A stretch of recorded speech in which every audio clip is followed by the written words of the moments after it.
Wesh, je m'appelle TM et bravo à toi car tu viens d'atterrir dans Space Studio, une émission produite par Social Fluid, développée par des créatifs et des entrepreneurs, dans laquelle on parle culture, business, émancipation artistique et insertion professionnelle. Je pense qu'on va bien se marrer, c'est parti. Alors, refaire la séquence là. Faut pas le regarder. Wesh, je m'appelle TM et bravo à toi car tu viens d'atterrir dans Space Studio, une émission produite par Social Fluid, développée par des créatifs et des entrepreneurs, dans laquelle on parle culture, business, émancipation artistique et insertion professionnelle.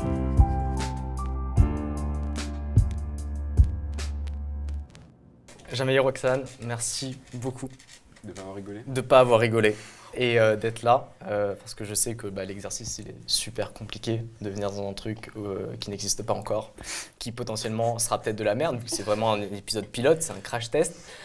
Du coup voilà, Jamaïa Roxane, merci beaucoup d'être là. C'est pas de dénigrer son concept.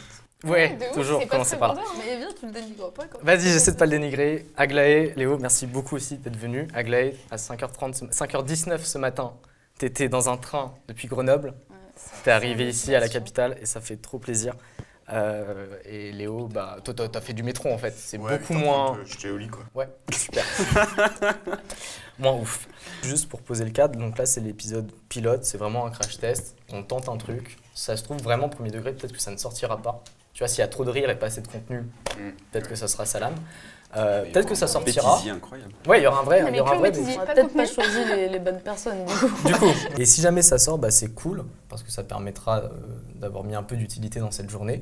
Mais dans tous les cas, le but, c'est que vous mariez bien. Toujours pas se marrer. Marier. Toujours pas se marier. Vous marrez bien et qu'on apprenne des trucs. Du coup, on va commencer tout de suite avec la première partie de cette émission qui s'appelle T'es qui toi ? Il y a un jingle ou pas? Ouais, il y a un jingle qui est fait d'ailleurs par nous. Quentin Adoué, qui est un mec qui est en cours à l'ISAR Digital et qui nous fait tous les jingles musicaux de cette émission. Putain, il est payé combien? Visibilité, t'inquiète. Big up. Big up, le contrat c'est big up. Du coup, le principe de cette partie, c'est quoi? C'est qu'on va parler de vous rapidement, de vos univers, de vos parcours, de vos projets. Et j'ai envie de commencer avec toi, Roxane. Super. J'ai peur. Yes. On s'est rencontrés grâce à Instagram. Ouais. Comme j'ai l'impression la plupart des gens quasiment autour de cette table. Pas toi. Toi, on s'est rencontrés bourrés. Enfin, moi j'étais bourré, on s'est rencontrés sur une place à Ménilmontant. Putain, le privilège quoi. T'as vu un peu, ouais. Créateur bourré. Et du coup, ouais, Roxane, on s'est croisés sur Insta. Tu fais de la photo. Mais tu fais pas n'importe quoi comme photo, comme style de photo. Tu fais pas n'importe quoi de manière générale. En fait. Est-ce que tu peux nous parler rapidement de pourquoi tu fais de la photo, comment tu es arrivé là-dedans et comment tu définis ta pratique un peu de la photo? Moi j'aime bien faire des mises en scène vraiment artistiques, vraiment voir la photo comme une toile blanche où je peux tout rajouter, les lumières, les décors, les maquillages, enfin, j'adore la DA et c'est vraiment partie intégrante de ma photo. Et je suis venue à la photo assez tard au final, parce qu'avant je fais beaucoup de théâtre et de cirque et ça m'a super influencé tout ce qui est genre maquillage grotesque et tout. Moi j'adore, les lumières super franches et tout. Et c'est comme ça que je suis venue ensuite à la photo et j'aime bien peindre mes fonds, fabriquer des décors, gérer les perruques, tout, voilà, un peu tout gérer. Maintenant j'arrive à déléguer, enfin, mais voilà, à peu près ce que je fais. Et du coup tu t'as appris toute seule, en autodidacte ou... Alors la photo non, j'ai fait une école photo et à côté je fais de la vidéo, là du coup j'ai appris à peu près toute seule. Et puis aussi je fais un peu de dessin, d'inogravure, plein de trucs. Touche à tout quoi. Ouais, j'aime bien bricoler plein de trucs. Le bordel que ça doit être chez toi. Oui. On peut pas trop passer. Il y a des dessins par terre qui sèchent, du coup il y a un petit chemin en zigzag. J'aimerais pas être ton appartement. C'est clair. Mais il est content. J'ai pas signé pour ça moi. Et du coup cette école, t'en es contente? Est-ce qu'elle t'a apporté des choses? Est-ce que t'as l'impression qu'aujourd'hui ta pratique, tu l'as faite? Est-ce que ça a participé à développer ta pratique? Est-ce que c'était bullshit? Non, en vrai, je suis contente parce que, moi, de base, je suis ultra créa, mais du coup, je pars dans tous les sens. Enfin, genre, j'ai plein d'idées et j'aime pas trop, tout ce qui est tuto et tout, j'ai du mal à suivre parce que j'ai du mal à me concentrer et à rester concentrée sur les trucs et j'ai tendance à, pour apprendre Photoshop, à toucher à tous les boutons et c'est très anarchique. Et du coup, là, ça m'a donné un peu une structure de apprendre les bases, revoir des choses que j'avais déjà peut-être appris en autodidacte, mais d'avoir une De structure. formaliser un peu tout Ouais, ça. c'est ça, d'avoir une structure, de pouvoir un peu m'insérer dans le milieu professionnel, de faire des shoots plus pro dans des studios. Enfin, avant, j'avais jamais touché au studio, avant mon école, et maintenant, je fais que du Ouais, studio. ça t'a donné accès en fait à du matos. Bah, un maintenant, peu, ma ça. pratique d'avant l'école n'est pas du tout la même que maintenant, parce qu'avant, du coup, je faisais que de l'extérieur, maintenant, je fais que du studio, donc déjà, ça... Oui, c'est comme Jamaillé, s'il joue dans la rue au conservatoire ou à la Philharmonie, ça n'a pas exactement le même effet finalement. Ouais. Tu préfères jouer où Jamaillé? Ouais. Il n'aime pas jouer, en fait. Ouais, j'aime pas, en fait, Non, mais moi j'aime jouer. Non, mais de la je veux trompette. dire, ce qui est cool, c'est ce que tu vas faire et pas là où tu vas le faire. Après, oui, je veux dire, jouer dans une jolie salle avec du coup plein de gens, plein de trucs, c'est super cool. Mais faire un concert en extérieur où il y a plein de gens, même des gens justement qui n'étaient pas. Par exemple, j'ai fait pas mal de concerts itinérants avec mon orchestre où on arrive, on se pose sur une place, on joue. Et en fait, c'est un truc où c'est vachement spontané. T'es un mec lambda dans la rue, tu te balades, tu vois un orchestre, il fait quoi là? Et en fait, tu t'arrêtes et t'écoutes et tu kiffes, ou alors tu traces ta route. Mais en fait, c'est cool, ça. Un truc un Du peu coup, organique. C'est ça. En fait, il y a des gens qui viennent te voir parce que tu leur dis ah, je vais jouer à telle place à telle heure.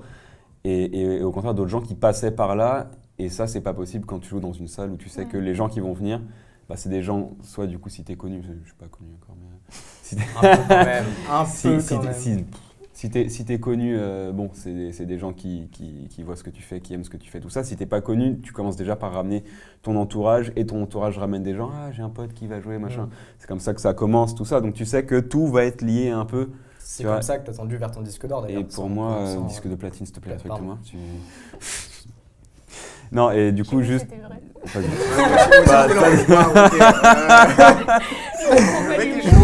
Que des restas à ma table. Et du coup, non, il y a ce truc vachement spontané quand tu joues dans la rue, où n'importe qui peut découvrir en fait le travail d'un orchestre qui va jouer dans la rue, le travail d'un musicien. Quand tu passes dans la rue et que tu vois un musicien de rue, ça peut arriver que parfois tu tombes sur des gens, tu dis mais waouh, enfin, j'aimerais bien les voir jouer dans une belle salle. Tu vois, tu dis ah, j'irais bien les voir jouer dans une belle salle, ça peut donner envie après de. Et du coup, il n'y a pas trop de préférence, c'est plutôt du moment que je passe un bon moment et que c'est cool. Hier, quand on a préparé cette émission sur notre compte WhatsApp, on a mis une photo de toi, parce que j'ai vu passer en story. T'as quel âge à ce moment-là? Je pense que t'as J'ai genre 4-5 ans, ouais. Et t'es en train de mater une partition de musique trop haute pour toi. Ouais. Est-ce que c'est ton premier pas dans la musique? Est-ce que ça a démarré si tôt que ça? Ou est-ce que la photo est juste une pure coïncidence? Alors, ça a démarré avant ça, en fait, même, parce que j'aurais pu mettre une photo de moi bébé avec une flûte dans les mains, parce que chez moi, il y a des instruments partout. Mais enfin, je suis né, mon père il est musicien à la base. Maintenant, il travaille dans autre chose, mais quand j'étais petit, il avait son groupe, il faisait des choses. Et donc, en fait, depuis petit, il y avait toujours de la musique à la maison, des gens qui venaient, qui jouaient, qui machin, et une grosse ambiance, tout ça. Donc, en fait, non, la musique, c'est depuis bébé, en fait, qu'elle est là. Et puis, je touchais vite fait un piano qui avait là, par-ci, par-là. Mais j'ai commencé vraiment, on va dire... Enfin, j'ai commencé, en tout cas, moi je fais de la trompette, j'ai commencé la trompette à 7 ans, où mon père me disait « Ah, est-ce que tu as envie de faire de l'instrument, tout ça, machin ». Puis je me suis dit « Ah, j'aime bien. » Donc c'est vraiment lui qui t'a introduit à cet Bah, univers-là. Clairement, j'ai été baigné dedans depuis petit, et donc je savais que j'avais envie de faire quelque chose, je ne savais pas quoi, tu vois. Et j'étais là, quand j'étais petit, j'observais plutôt, tu vois, et j'essayais, je vais taper sur un tambour, je vais faire un truc, je vais toucher la flûte, je vais essayer...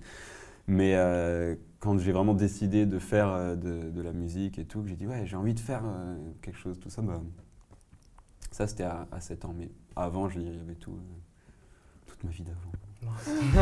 Juste pour revenir sur le fait, la différence entre jouer dans la rue avec le côté plus spontané dans une belle salle, je me suis fait la même réflexion vu qu'avant j'étais dans un ensemble de jazz, on faisait des jam sessions.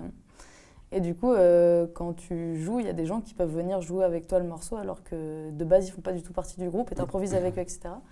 Et du coup, c'est pareil, genre, c'est cool de jouer devant des gens dans une belle salle, etc. Mais le truc quand il y a des gens qui viennent et qui se mettent sur ton morceau et qui font un truc super cool et que tu découvres des gens comme ça et que tu es archi complice avec eux juste pour un morceau, ça n'a pas la même ambiance, mais c'est tout aussi bien. Et même, je pense que je préfère ça, moi. C'est un peu plus ça aide à volatile qui se ça aide à crée. faire des rencontres et tout. Ouais, tu partages beaucoup plus ça avec les gens que juste leur donner. Quand t'as un public qui n'est pas forcément de voir en salle ou tout, quoi. Ça touche plus de gens. Là, ce qui est beau, c'est que tu es sûr que le public qui reste, tu l'as vraiment capté pour ce que tu fais sur le moment. Ou alors il attend le groupe d'après. Il attend juste son bus. Le gars. Ok. Non mais ouais, non, c'est cool quand c'est spontané. Et du coup, bon, bah, tu l'as dit, tu as touché à plusieurs instruments avant d'aller que sur... Enfin, tu fais pas que de la trompette, mais aujourd'hui tu fais quand même beaucoup de trompette. Surtout de la trompette, tu as touché à beaucoup de trucs. Et dans le genre touche à tout, transition, Ouais, d'accord, on a Léo à cette table. Léo, combien de copies? Je fais un malaise là. Vite ta tasse d'eau avant de c'est commencer. Du coup, non, Léo, nous, quand on s'est rencontrés un peu par hasard aussi. Pareil que Roxane. Ouais, exactement. On s'est croisés sur Insta parce que tu avais shooté une meuf que je connaissais de longtemps.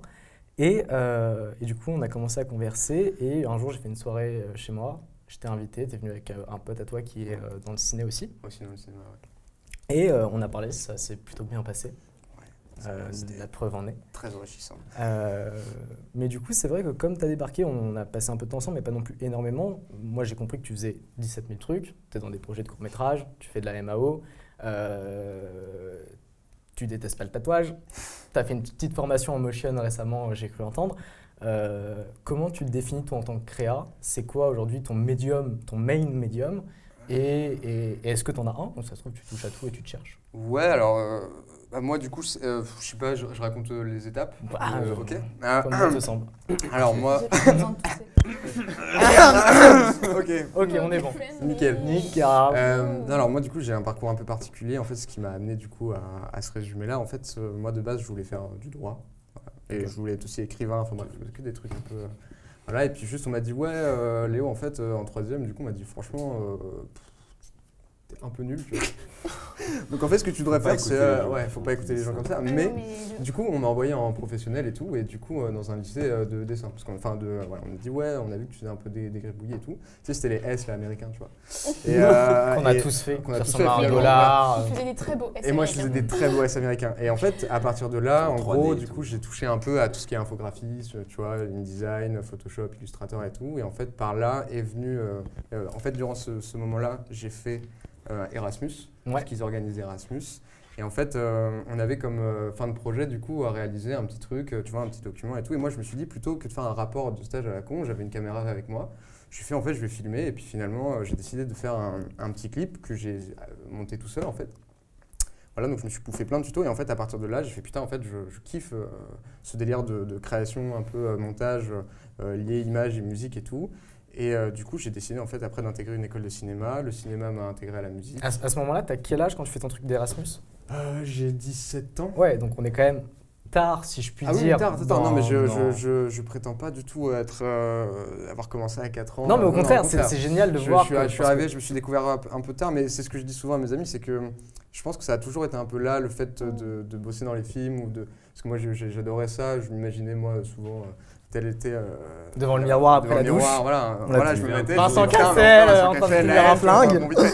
Non, en fait, et à partir de là, du coup, j'ai vraiment touché au montage, du coup, motion design aussi, After Effects, et puis après, du coup, est venue la réalisation et la composition, du coup, liée à l'image. Voilà, donc je fais tout ça à la fois. Waouh. Ah, la grosse gorgée d'eau. Et du coup, là, au niveau de ton école, t'es en formation de cinéma? Non, j'ai fini la T'as fin. fini? Du coup, j'ai fait mes 3 ans d'études, là, Ok. à Écart, d'ailleurs. N'allez pas à cette école. Mais, d'accord. Non, mais parlons-en. Parlons-en, voilà. Ça, c'est l'avantage, les gars, d'être autoproduit et indépendant, c'est qu'on peut raconter à peu près ce qu'on veut. Du coup, à peu près, pour ne pas dire tout. Qu'est-ce qui t'a pas plu dans cette école? Parce que c'est pour ça que je te pose la question, Roxane, c'est que derrière, on a Nico, notre photographe, qui lui est à Speos. On parle souvent en fait de est-ce que oui ou non ça a été utile d'aller dans cette école, sachant que lui il était autodidacte avant. En fait, voilà. Pour moi il y a des écoles pour chaque personne. Enfin, il y a des gens qui sont dans mon école qui ne sont pas du tout contents du truc, et il y a des gens qui sont super contents. Enfin, ça... C'est propre à chacun en fait. Ouais, ça dépend vraiment de ton fonctionnement. Mais du coup, pour parler quand on nom, qu'est-ce qui n'a pas matché avec soit cette école en particulier, soit juste peut-être même juste le principe d'école de cinéma? En fait non, ça pose juste une vraie réflexion de est-ce que ça vaut le coup de payer autant pour ce que tu peux faire toi. Alors forcément, il y a des privilèges. C'est-à-dire que moi, quand je suis arrivé en première année, on avait une panel en fait, de choses avant de se spécialiser en fait, dans ce qu'on voulait faire. On avait une panel de choix, c'est-à-dire qu'on pouvait être en son, on pouvait être en acteur, on utilisait des caméras quand même qu'on utilise pour des films, enfin voilà, les Red, Alexa et tout. Donc on est quand même sur du matériel des petites cams du bon coin. Ouais, voilà, c'est pas dégueu. Mais en fait, c'est tout ce qui était organisation. Les profs n'étaient jamais là, il y avait des problèmes d'absence. L'administration, c'était On avait aussi des directeurs un peu, qui étaient un peu dépassés. Voilà. Okay. Le cliché du cinéma existe réellement, voilà, qu'on se le dise. Et donc forcément, c'était un monde un peu particulier. Après, en fait, j'ai plus l'impression que tu payes une école pour avoir des contacts. Ouais. Et quelque part, c'est bien, mais c'est aussi un peu malheureux parce qu'il y a une personne qui peut avoir énormément de talent et qui peut avoir une caméra dans la main et peut faire plein de choses et tout, mais pas forcément avoir les contacts. Et mine de rien, ça peut sauver à des moments d'avoir... Comme l'a dit Orelsan. La vie, c'est avant tout des rencontres. Exactement. Lui, mais... Moi, j'allais citer, pour faire un film, moi, je suis juste d'avoir un truc qui filme. Otis, le fameux Égyptien. On a tous nos rêves. Je pense pas qu'il y ait une bonne ou mauvaise situation. Et du coup, t'as fini quand, là, cette année? Ouais, j'ai fini cette année, ouais. Et toi, tu es... 3 ans. Tu l'as bien vécu Alors en fait, moi, il faut savoir que du coup, si je devais me confier un peu, je sais pas si on en est... Peut-être qu'on coupera au montage. On n'a peut-être pas assez d'intimité. Je sais pas, on verra. Mais moi, du coup, la 3e année, en fait, avec le confinement en plus, la période des grèves... Du coup, tu as eu 2 ans sur 3... Et t'as pas eu de dérogation? Donc tu as eu ta première année pour shooter? Non, mais en gros, oui, il y avait des dérogations. Ouais. Mais si tu veux, c'était hyper mal organisé. C'est-à-dire qu'il y avait des tournages qui étaient annulés finalement, qui ont été repoussés, d'autres qui n'ont jamais eu lieu. Du coup, on nous poussait à écrire des choses en fait, qui n'ont jamais été réalisées. Ce qui fait que nous, ça nous confortait dans une idée où forcément c'est... Enfin, en tout cas, pour parler en mon nom, je me suis dit à un moment donné, je vais rester dans mon coin. De toute façon, c'était mon argent, ça sortait de moi et tout. Donc je me suis dit, je fais le déshonneur de personne. Ouais. J'ai fait un prêt. Je suis pas riche. Et du coup, donc je me suis dit, c'est à moi de... Je fais ce que je veux, je suis un peu autonome. Donc en fait, j'ai décidé pendant la dernière année de ECA en fait, de ne plus y aller. Okay. Juste d'écrire mon scénario sur lequel j'ai bossé pendant 9 mois. Et en fait, d'avoir l'espérance, en fait, enfin l'espoir en fait plutôt d'être pris, en fait, d'être sélectionné, parce que chaque année on avait un court-métrage, et la dernière année on a un court-métrage de 15 minutes à faire, voilà, qui va dans les festivals et tout. Et du coup, j'ai été pris. Mais ça, c'est ça. Mais c'est cool aussi de passer du temps avec toi-même et tout par rapport à ça, parce que c'est vrai que l'école, surtout en dernière année, t'as tellement de tout le monde qui donne son avis sur son travail, en fait, c'est ça. Que t'es perdu après. Genre, on veut te conformer à un certain style où on te demande par exemple d'épurer ce que tu fais et tout. Ça, et moi, quand j'ai arrêté l'école, j'étais genre en mode qu'est-ce que j'aime, qu'est-ce qui est. Enfin, qu'est-ce qui me plaît vraiment. Il ne faut pas oublier que les professeurs qu'on a maintenant, malheureusement, je pense qu'il y en a encore. Je ne dis pas qu'il faudrait changer ou quoi, mais on n'a pas assez de professeurs jeunes qui ont l'expérience que nous, on veut avoir, parce que c'est des gens qui regardaient du Audiard, enfin, ce genre de choses, quoi. Et du coup, forcément, ils ont une autre vision du cinéma qui est complètement différente maintenant. Aujourd'hui, tout est plus accessible. Oui, je pense que tu vas à l'école Courtrage, mais voilà, peut-être les enseignants que tu cherches, dont tu parles.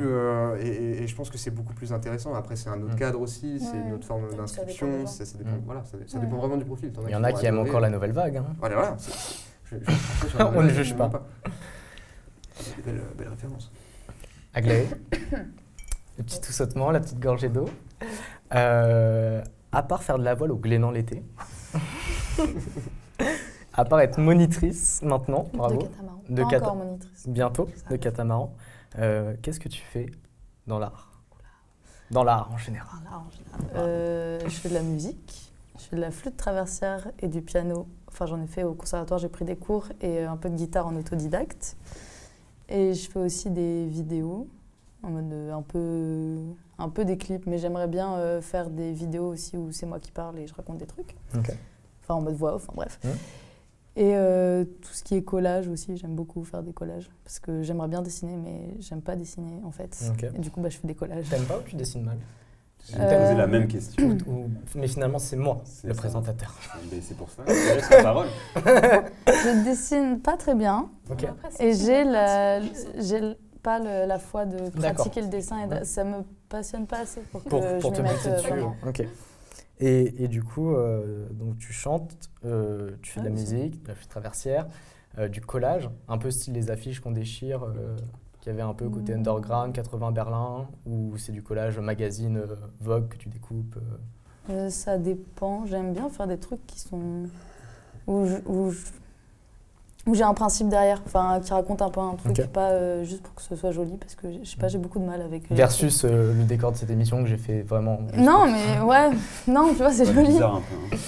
Ouais, je sais pas. En fait, j'aime bien découper plein de trucs et créer une ambiance et après les coller. Mais en soi, je fais un peu de dessin aussi dessus, mais les organiser de façon à ce que ça fasse quelque chose de joli graphiquement. Et t'as dit que t'avais fait du conservatoire. Jamaïe, t'as fait du conservatoire aussi. Je suis encore. Bah, T'y es encore mais... T'y es encore? Non, je suis plus. J'ai plus le temps. Plus le temps? Ok. Qu'est-ce que t'as retenu? C'est vrai, bah oui, ça prend du temps. Qu'est-ce que t'as retenu du conservatoire? Est-ce que parce que tu parlais tout à l'heure des jams, du côté un peu organique, du côté un peu improvisé de la rue, qui, de ce que je vois de l'extérieur du conservatoire, qui me semble être une institution un peu boom, carré, solide, t'as pas retrouvé ça dedans, ou au contraire, tu t'as considéré que tu t'étais assez formé, que tu voulais aller chercher autre chose, ou ça te plaisait, mais juste c'était vraiment le manque de temps? En fait, moi déjà, j'étais dans un petit conservatoire, parce que j'étais pas au conservatoire de Grenoble, mais j'habitais à côté à Sassenage, donc j'étais au petit conservatoire de Sassenage. Donc c'était moins, enfin je le ressens quand je parle avec des gens qui ont fait des gros conservatoires ou qui ont fait celui de Grenoble où c'est beaucoup plus cadré, moi ça l'était moins. Et c'était plus, les gens ils viennent ici pour passer un bon moment et apprendre aussi la musique, mais en passant un bon moment, alors que les autres c'était vraiment les formes, en tout cas à Grenoble. Et du coup, ouais, c'était structuré, mais c'est aussi pour ça que j'ai arrêté les cours de piano, j'en ai pas pris longtemps parce que j'en avais marre en fait d'avoir des cours et j'aime beaucoup apprendre par moi-même. Je pense que la flûte, si j'avais commencé maintenant, vu que j'ai commencé à 6 ans, j'aurais absolument pas eu le même parcours ni le même niveau parce que j'aurais moins aimé les cours. Et justement, j'ai fait le jazz et du coup, c'était beaucoup moins structuré, beaucoup plus improvisé. Et du coup, ça m'a un peu lassée de l'autre côté. Et aussi, j'ai vraiment plus le temps. Avec les études et à côté, je travaille, ça... Du coup, aujourd'hui, ta pratique artistique, parce qu'on ne l'a pas précisé, mais Léo, Jamaïe, Roxane, je pense qu'on peut tous dire que vous voulez vivre de votre pratique et plutôt incessamment sous peu. Inch'Allah. Toi, Aglaé, t'es dans cette optique-là ou pas du tout? Non, en fait, j'ai pas envie de faire de ma pratique mon métier parce que je sais que ça va me mettre de la pression dessus et que je déteste avoir de la pression et faire les trucs. L'après quoi? Je connais vraiment pas. Non, ce que tu bois là, qui est pas très bon. Ouais. Non, mais ça me... Enfin, en fait... Pardon, j'ai un petit dégagage pour les blagues, pour revenir après. C'est vrai que là, ça... Elle regarde le replay. Ça fuse. Elle est là-bas, en fait. Ouais, non, mais en fait, je sais pas, déjà, je fais beaucoup de stress et d'anxiété. Du coup, quand on a des attentes par rapport à ce que je dois faire, ça on en parlait tout à l'heure. Stresse beaucoup. Et du coup, j'ai pas envie... Bon, bonjour. On a vraiment la pression. Juste la pression, c'est moi, en fait. Waouh. On a tous un peu de Roxane en nous, je pense. Moi, je suis coach détente. Super. Moi, je veux bien un peu de Jamaïe, du coup. Ouais, du coup, j'ai pas envie que ça devienne une contrainte, mais par contre, je fais des études de communication et j'aimerais bien faire de la communication dans le milieu artistique parce que j'aime beaucoup mettre en avant les gens et aider à faire découvrir des gens et des projets et parler des choses que j'aime bien en fait. Donc un côté lié en fait du coup de tremplin de quelqu'un. Ouais, je préfère faire ça que être le centre d'attention de la chose. Excellent. Côté un peu émerger, laisser émerger des choses. Ok. Et est-ce que ça part? Tu disais ouais, je veux pas avoir cette contrainte, cette pression là, mais du coup ça veut dire que parallèlement à ton taf et à tes fins d'études et derrière ce que tu vas faire comme métier, tu as envie de conserver cette part d'expression artistique dans ta vie qui va pas du coup s'émanciper juste à travers ton travail, tu vas continuer à chanter ou faire du collage à côté. Et ça te frustre pas du coup d'avoir moins de temps pour ta pratique artistique C'est dur à gérer le... Ouais, en fait, ça va parce que vu qu'en com, en soi, on fait... Enfin, maintenant que je suis en 2e année de DUT en plus, on fait des projets à nous où genre, on décide entièrement ce qu'on va faire et du coup, on est beaucoup plus libre. Donc, je peux passer à travers ça. Mais si, ça me frustre énormément parce que j'ai plus du tout de temps pour ça. Et... Dire sa passion, c'est pas de faire des burgers. Voilà, exactement. Peut-être que pour l'expliquer, sinon les gens ne vont absolument pas comprendre, tu as un job alimentaire du coup. Ouais, dans un petit fast-food. Dans un petit fast-food vraiment pas connu, près de Grenoble. On ne citera pas, parce que sinon ils vont nous attaquer. Ouais, là pour le coup, l'avocate, elle va péter un câble. Non, c'est pas ma passion de faire des burgers. Bon, merci beaucoup pour cette introduction plutôt complète de chacun d'entre vous. Ça va, je vais être utilisable ça du coup quelque part. Non, là ça tournait pas encore. C'était pas un rec. Mais arrêtez de faire des blagues. On est tous sérieux, on ne rigole plus. Dieu, est-ce que tout roule? Ouais, ok. C'est bon de laisser que ces moments-là dans les émissions check. Bah, let's go. Du coup, on va passer maintenant à la seconde partie de cette émission qui s'appelle Pire ou meilleur. L'idée de cette émission, elle est venue simplement d'une fin de soirée où, avec un pote qui est en animation, tous arrachés. On était tous Beaucoup arrachés. d'histoires de soirée. Hein, Et on parlait, pour être très C'est vrai que précis c'est pour ceux qui ont suivi l'affaire, d'un des derniers clips de Freeze Corleone, qui s'appelle Freezrael, qui a été fait par des étudiants qui étaient en école d'animation. Et il y a eu quelques quiproquos, quelques polémiques sur notamment le crédit de ces étudiants, la rémunération du travail de ces étudiants. Et du coup, on a commencé à en discuter parce que cette personne connaissait des personnes concernées. Et j'ai réalisé que l'enseignement qu'on tirait de cette anecdote, il était ouf. Et que j'avais trop le seum qu'on était juste 2 pecnos sur un balcon à en profiter. Donc là, le but, c'est que éventuellement tout le monde ou certaines personnes, ça peut être vous, ça peut être moi, on se partage la pire ou la meilleure anecdote, ou les deux, qui a traversé ou qui ont traversé un peu nos parcours artistiques. Tout à l'heure, Léo, tu me disais que tu en avais des milliers. Ah ouais, j'en ai plein, mais du coup, après, l'homme touche à tout, MAO, cinéma, écriture, forcément, tu as des choses à raconter. Ouais. On démarre sur une bonne ou sur une mauvaise On peut démarrer nouvelle? sur une bonne anecdote Ok. qui s'est passée. Alors, c'était à l'époque où, du coup, j'étais encore à l'école et tout, et en fait, c'était en première année. Et du coup, à côté, moi, je faisais mes trucs, parce qu'il faut imaginer que j'allais en cours, mais de temps en temps.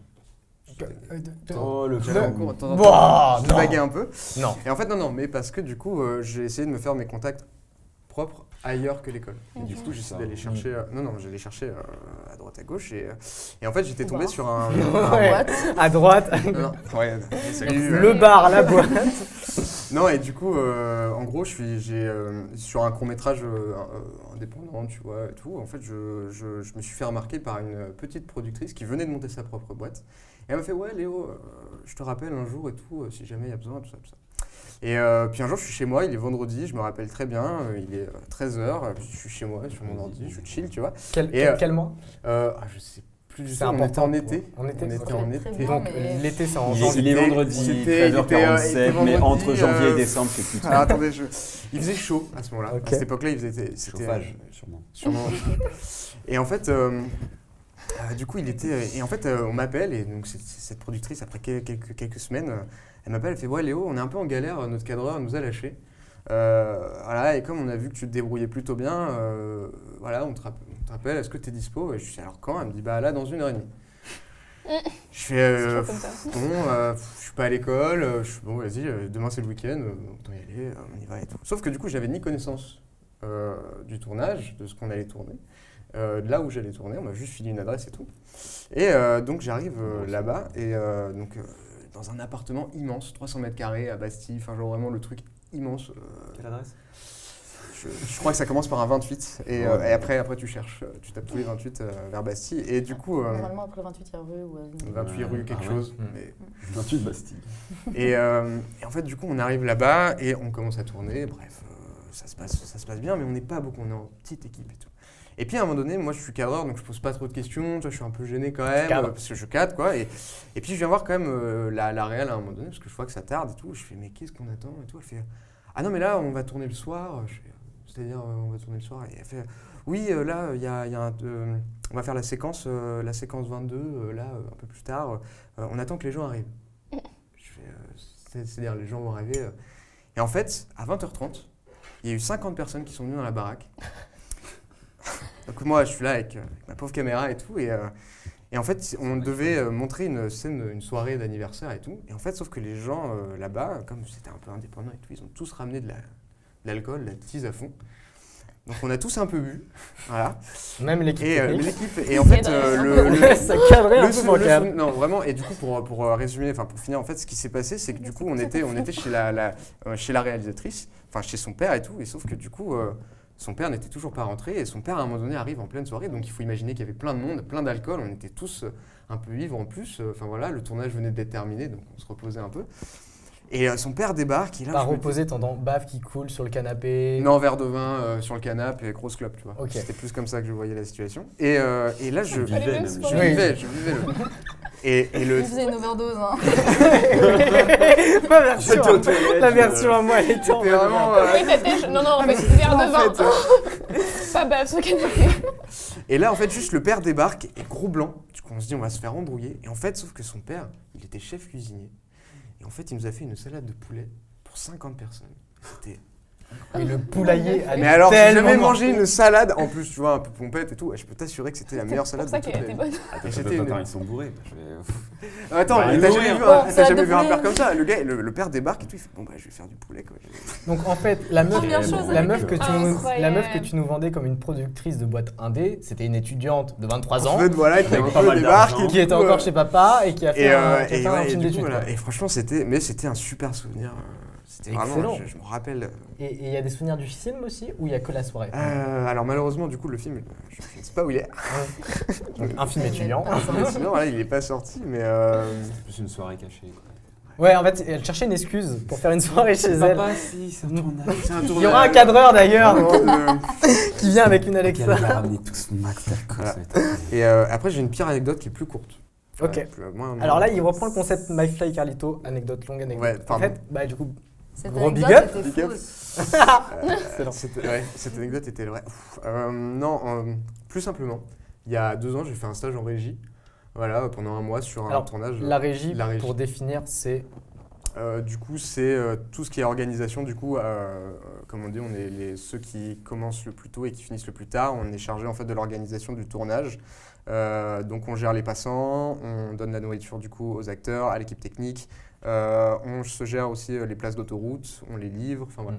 Il y a vraiment, on est c'est- vraiment les globules rouges du corps du tournage. quoi. Voilà, on est un peu les piliers, comme on dit, sans régisseur, pas de tournage, et d'ailleurs pas assez, je trouve, mise en. Personne. Ça ne dit Si, si. Personne ne dit ça. Ouais, bah, À la rigueur, moi, je- sans réal, pas de film, mais Non, mais en vrai, une régie, Tu vois qu'il y je a un pense que c'est- patron Si, et mais un en vrai, employé. c'est quand même expert. Ouais, il y a un truc, il y a un statut différent. Ça, il y a un statut. Et juste, voilà, moi, j'ai. gros respect à la régie G. Du coup, ouais. donc Ouais, plutôt- gros respect à la régie, vraiment. Vous faites un taf énorme et je vous respecte pour ça. Et non, juste, du coup, j'ai fait un mois de régie et du coup, il faut bien se faire voir à ce moment-là. Et du coup, j'ai tout donné jusqu'à ce que le dernier jour, soirée mondaine, la régisseuse vient me voir et elle me fait t'es pas fait pour être régie, Léo. Oh, Après un mois à fond, Où j'ai tout donné. où aller j'ai- chercher les où j'ai- plats, où j'ai chercher charbonné. les Et comédiens. elle vient me voir, elle est complètement bourrée parce que soirée mondaine, enfin ah oui, forcément, on du était. coup, Elle vient me voir, elle me il dit, a Léo, sorti, quoi. Hyper honnête, quoi. Léo, t'es ouais, Léo, t'es Encore bourré. plus blessé. Et là, il y avait de la bave. Et là, Ah, là, pour le coup, je suis cardiaque. vraiment allé aux toilettes, je me suis effondré. Mais la base. Depuis, Moi, j'ai il est vraiment pleuré réel. dans les toilettes. J'ai Mais pleuré dans les toilettes. t'avais quel âge à ce moment-là Ah, j'avais 20 ans. Donc, t'as C'était il y a 20 un an. T'as 20 ans. Pendant un mois, tu te donnes à fond sur un stage de rédigé. Ouais. Et à la fin, mais juste à la fin, c'est pas pendant. C'est pas pendant, mais je le sentais un peu parce que moi, malheureusement, je suis pas. Parce qu'il parlait pas trop débrouillard. pendant le tournage. Mais les petits Si, il signes. parlait, mais tu sais, plus en mode ah Léo, putain, on avait dit les Kinder Bueno à l'étage du dessous, pas au-dessus. Ah oui. Là, c'est le café. Et toi, t'avais pas capté. Et moi, en ce- fait, je me mettais tellement la pression, en fait, que du coup, mais bon, de toute façon, moi, la régie, c'était plus une expérience qu'autre chose. Moi, je voulais pas être régisseur, mais c'est juste que tu veux te donner à fond pour quelque chose, tu veux y mettre du tien, et juste ça, tu te dis, Ouais. ça fait mal quand même. Quelqu'un pour nous rehausser le sourire, pour nous donner le smile, peut-être. Ou on a que des pires, vraiment, on a que des mauvaises anecdotes. Non, déjà. moi, Non, j'ai- moi, c'est j'ai- pas grave. Ah. Bah, elle est pas folle, hein. Bah, partage. Pas folle. Non, mais Partage-moi. c'est un peu l'histoire de pourquoi je me retrouve ici actuellement. C'est vrai. Ah, C'est ok. parce que l'année dernière, du coup, j'avais un stage à faire de fin de première année. Et du coup, j'ai envoyé des CV et tout aux gens, des CV lambda électroniques, comme on voit tout Canva. le temps. Pas des trucs Exactement. créatifs et tout. Non, et ça ne marchait pas. Et j'ai bien remarqué que tout le monde s'en fichait de mon stage qui devait faire entre 1 mois et 2 mois. Pour la blague, donne-moi le nom de ta formation. Information, communication des organisations. Voilà. Ça a l'air. Moi, déjà, le titre, j'ai Ouais. pas compris l'objectif du jeu. C'est- Donne-moi le nom C'est de juste, ton non, master. ça veut juste dire, ça veut juste dire que tu fais la communication en organisation, c'est en mode entreprise, association. Enfin, Ok. ça veut dire que tu fais de la com. Ok, donc tu fais de la com et tu cherches un stage. Voilà. Et du coup, je me suis dit, Aglaé, t'aimes faire de la vidéo. Les gens en vidéo, ils voient quitter. Donc, vas-y, tu vas faire une interview Combini, mais en mode CV. Très original. Waouh. Et du coup, il y a absolument tout le monde à qui j'en ai parlé et qui m'a dit, les CV vidéo, Très juste la note. c'est gênant. Ouais. Ne fais pas ça, c'est tout le temps gênant. Moi, j'ai dit, je m'en fous. Du coup, je l'ai fait. Et au final, c'était plutôt bénéfique, vu que j'ai rencontré Social Fluide, on a fait les podcasts et là, maintenant, je suis là. Est-ce que tu as eu ton stage grâce à ce J'ai mon CV? stage grâce à ça, parce que je l'ai envoyé, ils m'ont fait oui. J'ai des propositions de gens aussi Qui sont venus vers toi finalement. qui sont venus vers moi, parce que Bravo. j'avais mis sur LinkedIn. qui sont venus vers moi et tout, et ça a été beaucoup repartagé. Et du coup, c'était une bonne expérience au final. Et donc, et donc, si on vous dit c'est nul, fais pas ça, mais que tu sais que tu peux bien le faire, bah faites-le quand même, parce qu'en vrai, ça donne des trucs super cool. C'est clair. Sauf quand t'es régi, quoi. Ah, mais si tu sais que tu fais bien ton domaine et que ça s'adapte aussi à ton domaine, je pense que si je faisais de la physique, c'est clair. Je ferais pas ça, mais si c'est adapté et tout, bah faites-le, parce qu'en vrai, il y a que toi qui sais que tu peux bien le faire, quoi. Très justement dit.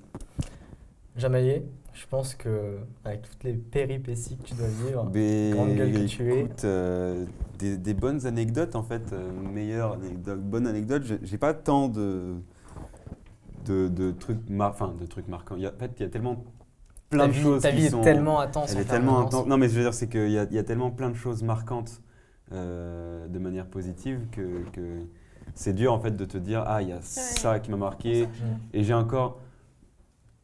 Enfin, si je devais dire par exemple des choses marquantes, ça a été quand pour la première fois j'ai voyagé pour aller faire de la musique, où je suis allé faire un festival à Rennes, je suis allé, ou alors après faire une mini tournée dans le sud. En fait, c'est plein de petits événements comme ça qui sur le coup sont super marquants, mais qui ensuite, c'est pas forcément un truc où tu dis il s'est passé ça, et puis on m'a contacté de ça. Ou peut-être que tu vois pas encore l'aboutissement. Peut-être que je vois pas encore et que dans un an, on fera le 150e épisode du Space Studio. Pour ça, il faut que les gens like, s'abonnent, partagent. Télécharger l'application Social Feed. Télécharger l'application Social Feed. C'est hyper drôle que tu dis ça parce que je pense que dans le regard des gens du coup qui peut-être ne pratiquent pas du coup ce que tu fais ou ne vont pas forcément en tourner, tu vois, ils ont peut-être plus, ils doivent tous se dire putain mais c'est incroyable juste le fait de partir en tournée. En fait, non mais c'est que c'est incroyable, tu vois. Sur le moment, je pense. Mais tu vois, non mais je veux dire, c'est pas par exemple un truc qui là quand tu me dis on va raconter des anecdotes, vas-y. Et je vais dire, je suis parti en tournée. c'est un truc super cool et génial. Et quand j'y repense, je suis trop content. Et j'étais trop content sur le moment et tout. Mais c'est pas un truc que tu vas raconter comme une anecdote. C'est plus un truc, j'ai pu faire ça et je suis trop content, j'ai eu l'opportunité, tu vois. Et alors juste le nom de à Rennes, c'est ça? De ce festival?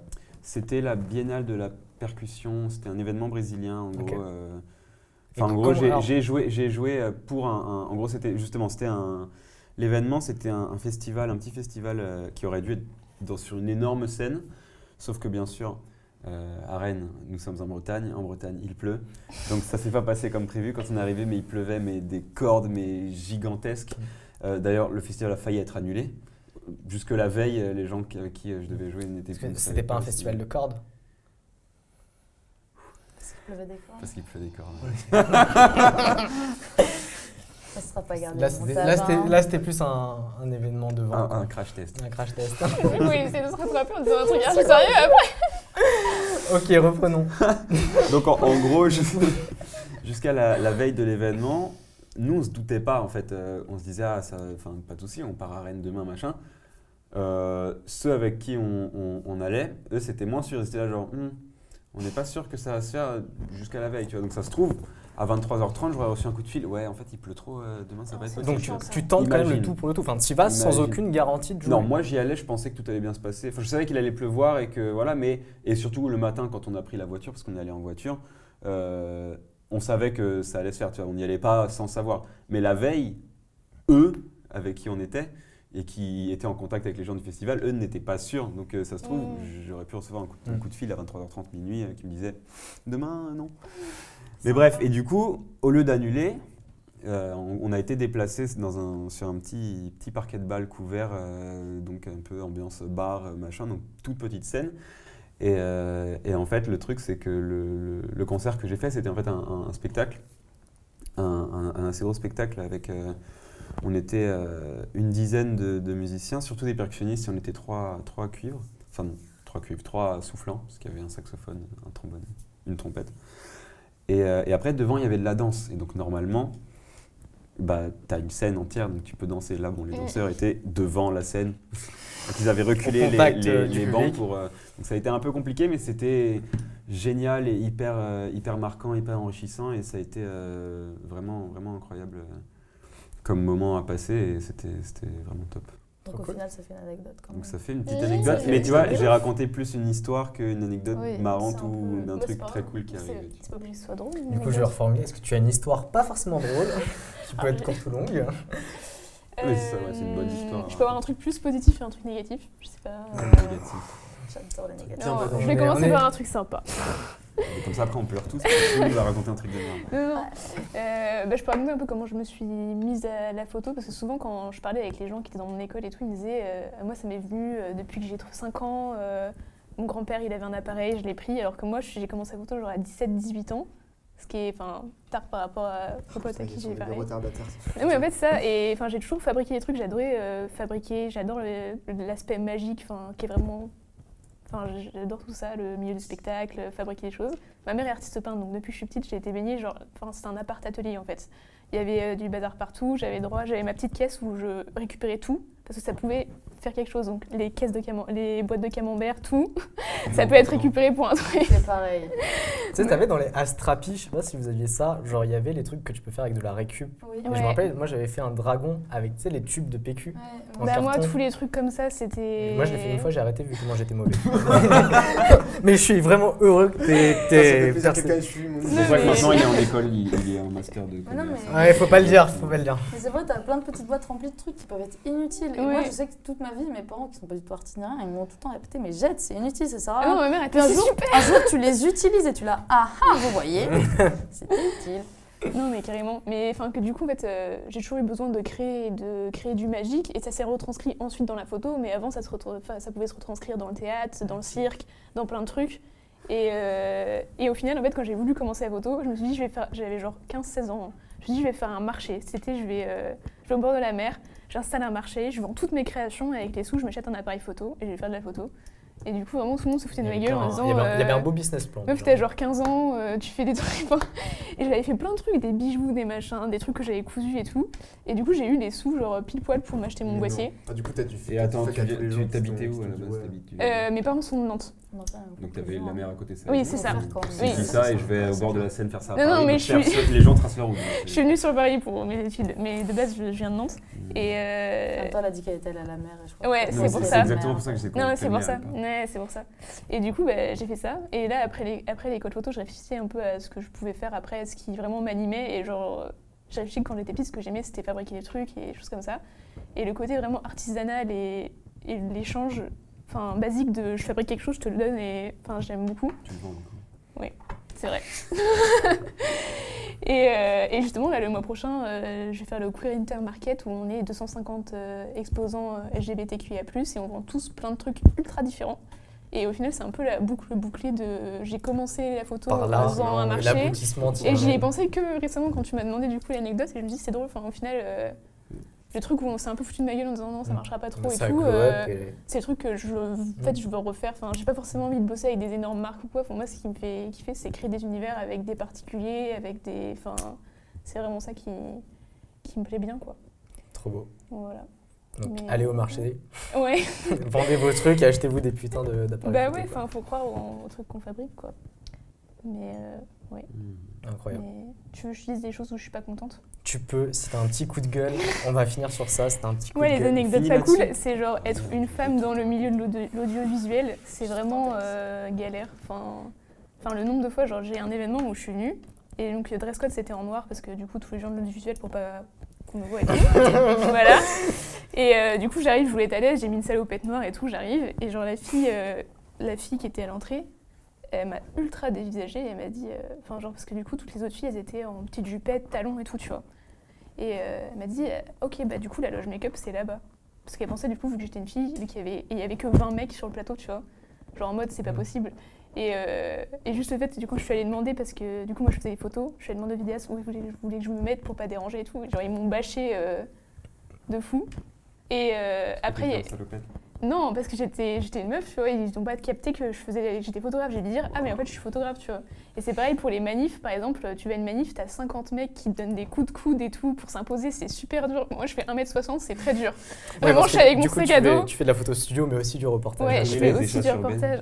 Du coup, est-ce que tu montes aussi sur des photos et tout, que t'es comme ça, genre moi j'essaye de, parfois. Pour avoir elle crapahute. Ouais, voilà, mais du coup c'est un peu galère de... Je sais pas, de t'imposer, quoi. Déjà, le fait que tu aies le sentiment chiant, de devoir t'imposer est un problème. De devoir dire bonjour, je suis photographe, en fait. Et de prouver, de justifier ta légitimité, en fait. T'as une carte de photographe? Non, mais tu sais, t'avais un badge avec écrit photographe. Ouais, il suffit d'avoir des badges aujourd'hui, tu sais, on étiquette tout. Sinon, on aurait jugé et j'aurais dû aller dans la loge make-up, du coup, sans le badge. Donc ça, c'est un peu chiant. Non, mais ça c'est pareil partout. Hein. C'est comme aucun rapport avec l'art du coup, mais quand je fais mes stages de voile, je m'en rends compte aussi à chaque fois que tu arrives, tu parles aux gars qui font de la voile, ils te prennent tous de haut, puis après, en fait, ils te voient naviguer, ils font OK, c'est bon, mais il y a plein de fois, on m'a fait la réflexion, je t'ai vu arriver, j'ai vu une petite fille, je me suis dit, qu'est-ce qu'on va faire avec ça? J'étais là, pas cool. Ah ouais. Pas gentil. Ok. Le monde de l'art n'est pas épargné par... Mais surtout quand le truc, c'est la double sentence. Si t'es... Non, mais du coup, ça fait le lien. Non, mais si t'es une meuf et si t'es jeune en plus, mais genre double sentence, parce qu'en plus t'es jeune, t'as pas d'expérience, machin... Ouais, limite, tu peux presque croire limite ça normal, tellement t'as pas de référentiel aussi auquel te comparer, quoi. Non, mais c'est un truc de ouf. Vraiment, tu vas en manif, tu vas à Fashion Week, c'est 50 mecs de 50 ans, quoi. Et toi, t'es comme ça, bonjour, pardon. Puis ils te foutent des coups de coude et tout, ils s'en foutent que... Donc, voilà. Pas cool. Pas content. Avec des épines partout. Ok, et ben pour raviver l'ambiance, je vous Désolée, invite... j'ai plombé. Non, mais c'est important de parler des choses... Je suis pas non, content. mais ouais, mais c'est important de parler des vraies choses qui se font et qui se passent. Je suis pas d'accord. On va passer à la discrimination. Je trouve ça normal. Non, attends, on va passer à la troisième partie qui est liée finalement avec ce sujet de la discrimination. Toujours raison d'abord. Bonne ambiance. Bon, on y va, hein. Le but de cette partie, c'est que je vais poser une question. Et le premier qui répond a gagné. Le premier qui répond a gagné. Jusqu'ici, c'est le même principe que depuis le début. Hein, ouais, en fait, j'ai juste changé le titre de partie. C'est la même mécanique. Le principe de l'émission est très simple. Je pose une question, vous me répondez si oui, vous savez, sinon vous savez pas, c'est pas grave. Et ensuite, je pose une autre question. C'est des questions, en fait. Donc, c'est moi qui sais. La question, c'est comment on fait pour définir son pricing? Le pricing, c'est quoi? C'est la politique de prix, la politique tarifaire qu'on pratique avec les prestats qu'on vend. Donc ma question, c'est de savoir, et elle s'adresse à vous tous. La première, c'est d'abord, est-ce que vous vendez vos capacités artistiques? Parce que ça se trouve, vous ne commercialisez pas forcément ce que vous faites. On en parlait à Glade, toi tu fais ça dans un cadre plutôt perso, donc tu n'es pas forcément amené à gagner de l'argent ou à vivre de ça. Mais pour vous, Roxane, tu as fini tes études, tu arrives sur le monde pro, Jamaïe, tu as fait des concerts, tu as fait des festivals, Léo, tu es sur des prods, tu es sur des projets. Il y a la question de la rémunération qui se pose. Vous, comment vous avez appréhendé ce sujet en tant que créa? Et surtout, plus particulièrement aujourd'hui, si vous vendez des trucs, que ce soit du produit ou du service, comment vous faites pour définir votre prix? Moi, je parle beaucoup avec des gens du milieu déjà. Venant d'une école, du coup, c'était plus simple parce que j'ai plein de... Que ce soit les profs ou les élèves, de parler entre nous un peu pour savoir. Après, ça dépend vraiment de ce que tu vends. Parce que moi, je vends plein de trucs différents. Tu vends quoi, par exemple? Le sable de la plage, du marché. Les boîtes de camembert en carton, brut. Non, mais du coup, aujourd'hui, j'imagine qu'aujourd'hui, tu vends des prints, des prestats de photos. Des prestats photos, des prints ou des dessins, des produits dérivés, des trucs comme ça. Mais un shooting photo, ça dépend de ce que tu fais. Mais tu as par exemple tout ce qui est avant, la DA, imaginer ta photo. Tu as le temps là-bas à faire ta photo. Tu as toute la post-prod qui généralement prend genre... Attends, mais le shoot, il a duré qu'une heure. Il y a trop de photos. Genre, ouais, voilà, que tu choisis les photos que tu dois retoucher. Enfin, tu payes aussi... Enfin, ouais, je fais en fonction du nombre de photos aussi qu'ils me demandent à retoucher. Et t'as plein de trucs à prendre en compte, quoi. T'as pas eu des remarques de gens un peu comme ça qui disaient... Je suis sûr que t'as eu des perles, non? C'est genre juste...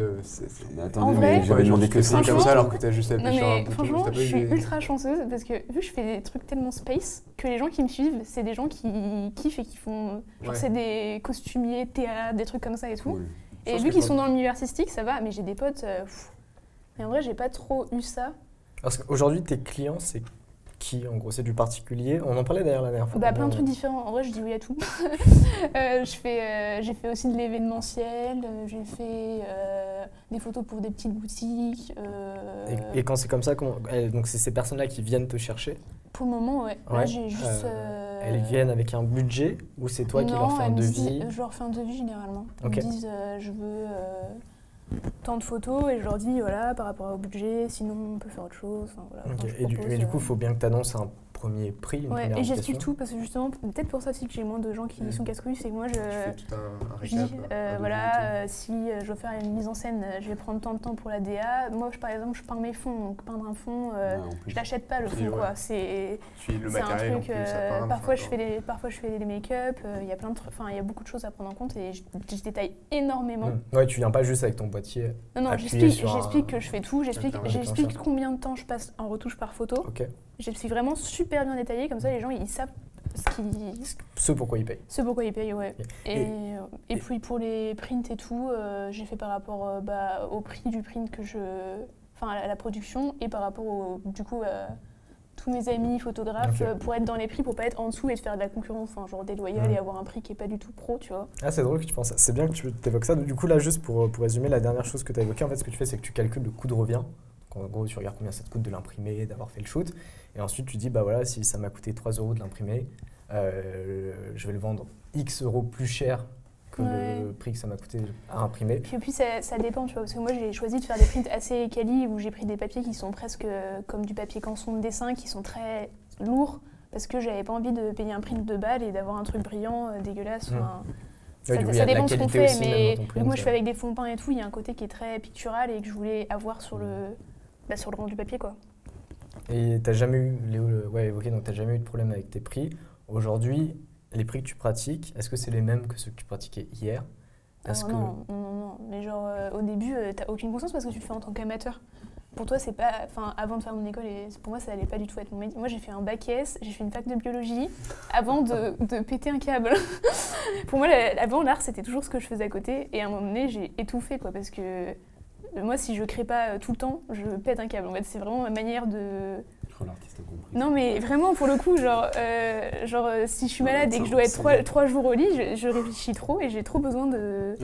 Ouais, parce qu'elle sort ce qu'elle veut dire. Non, mais j'ai vraiment besoin de tout le temps faire des trucs et je sais même plus de quoi en parler. Du coup, avant, tu pratiquais des prix un peu inconscients, enfin, en tout cas, qui n'étaient pas forcément ce que tu aurais dû lancer. Ah oui, parce que pour moi, ça n'allait pas du tout être mon métier et je faisais avec des copains des shoots, vraiment, c'était nul. Et je faisais payer rien, quoi. Puis même au début, parfois tu fais des bénévolats parce que tu te dis l'opportunité elle est trop cool et tout. Donc ça dépend, quoi. Et toi, Léo, on parlait tout à l'heure, parce que là je parle de définir son pricing, mais peut-être qu'avant de définir un prix, déjà il faut qu'il y ait des gens qui veulent te payer. Exactement. Est-ce que toi tu as des gens qui veulent te payer pour ce que tu fais? Moi c'est un peu particulier parce que en gros dans la compo, moi je fais une collab avec un mec du coup qui s'appelle Ancre. Et en gros, du coup, lui, en fait, on commence à se départager en fait le boulot. Et du coup, forcément, on commence à gagner... en fait, là, il y avait pas mal de gens qui nous ont contactés, qui nous ont fait, on est prêt à vous rémunérer et tout. Donc, c'est plutôt agréable. C'est toujours satisfaisant de savoir que notre travail est mis en valeur. Donc voilà, après, forcément, le montage aussi, pareil, tu vois, là, c'est un autre statut, en fait, parce que, à l'inverse, tu vois, toi, t'es vachement sur le terrain. Tu vois, moi, je suis souvent en retraite, du coup, parce que c'est les métiers de l'ombre, tu vois. Enfin, on est derrière notre ordinateur. Après, photographe, c'est un peu le mythe, on est sur le terrain. Un tiers du temps sur le terrain, les 2 tiers à la retouche. 2 tiers du temps sur la post-production, je suis d'accord, c'est vrai. Mais, et du coup, pareil, moi, là, j'ai fait 6 mois de stage, là, du coup, en post-production. Donc, j'ai pu voir un peu l'étalonnage en plein... là, tu vois, j'ai pu voir vraiment le noyau de comment ça se passait et tout. Le montage, pareil, donc je suis plutôt bien briefé là-dessus. Et donc là, j'ai décidé, en fait, avec le bon bagage que j'ai, en fait, de me lancer un peu en freelance. Okay. C'est un petit risque, mais je le tente quand même. Et en fait, pouvoir aborder des prix, voilà, parce qu'il y a pas mal d'annonces. Et forcément, je pense que à l'inverse, Moi, pour le moment, je ne peux pas déterminer forcément un prix plus un package. Tu vois, j'avais imaginé ça parce que, par exemple, je peux très bien faire le montage. Et puis, si jamais, tu vois, j'appelle mon poteau, je fais, ouais, écoute, on peut faire ça ensemble. La on musique peut en faire plus, la musique en plus.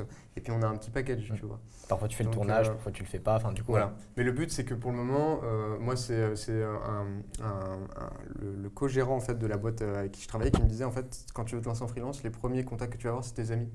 Et je suis assez d'accord avec lui parce que les premières personnes qui m'ont payé et qui vont encore continuer à me payer, en fait, c'est des amis qui commencent à sortir un peu de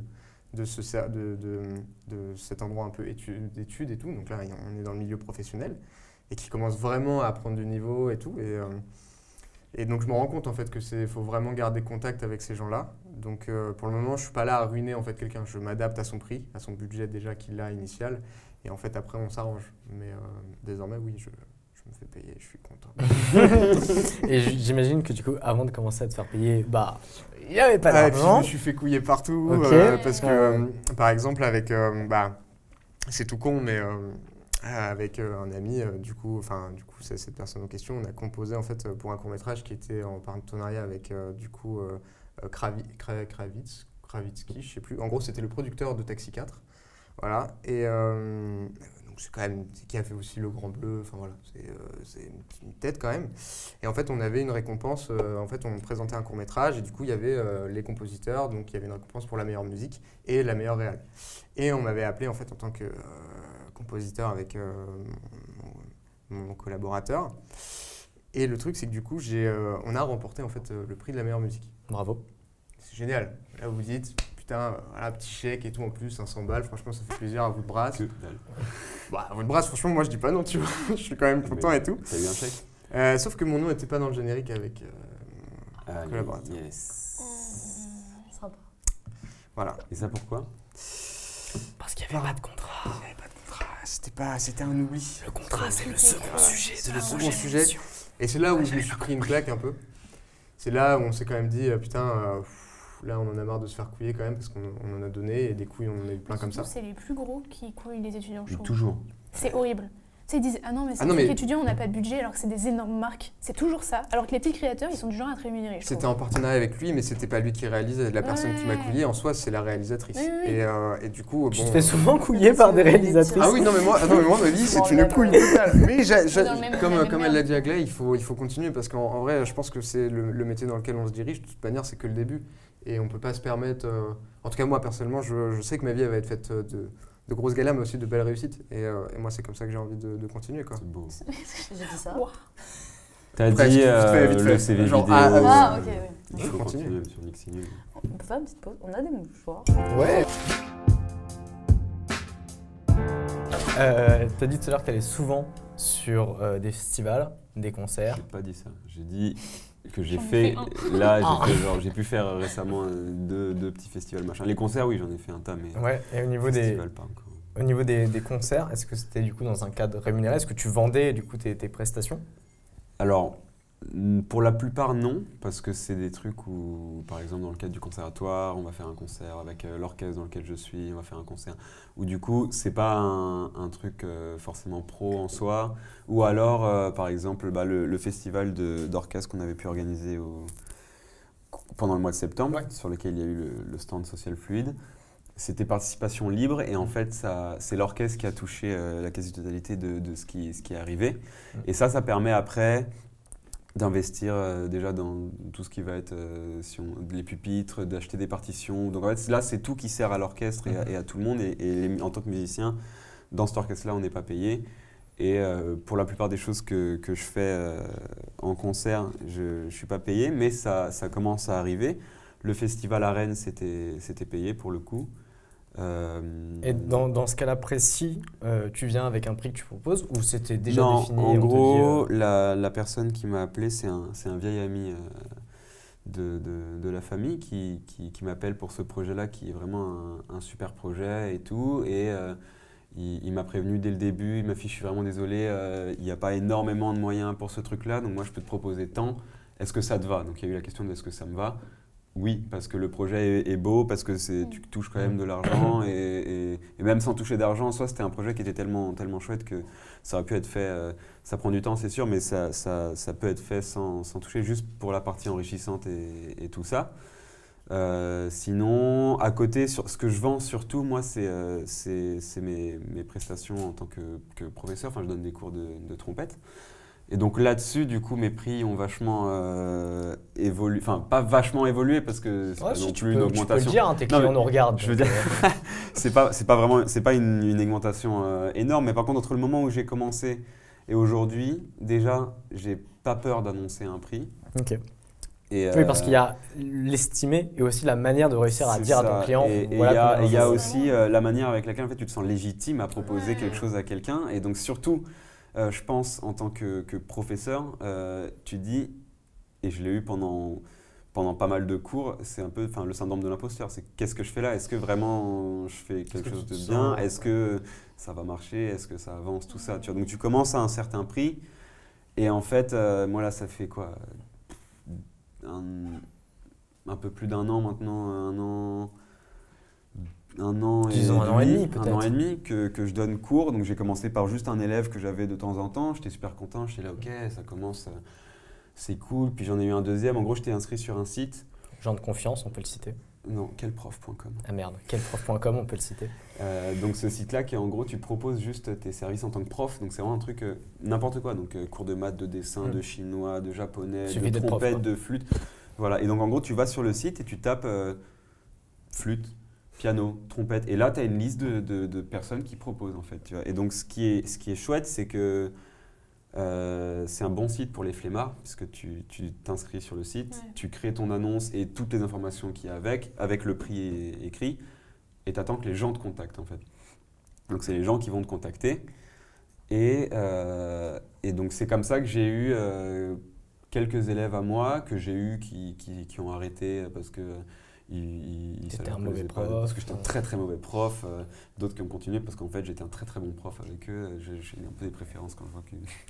Non mais, donc tu fixes tes prix. Et donc là, quand je me suis inscrit sur ce site, donc tu tapes trompette, oui, tu vois les peux prix voir des autres la politique tarifaire de la concurrence. Et même ils te disent à peu près une petite estimation du prix moyen pour tel genre, tu vois, quand tu mets dans ton annonce et tout.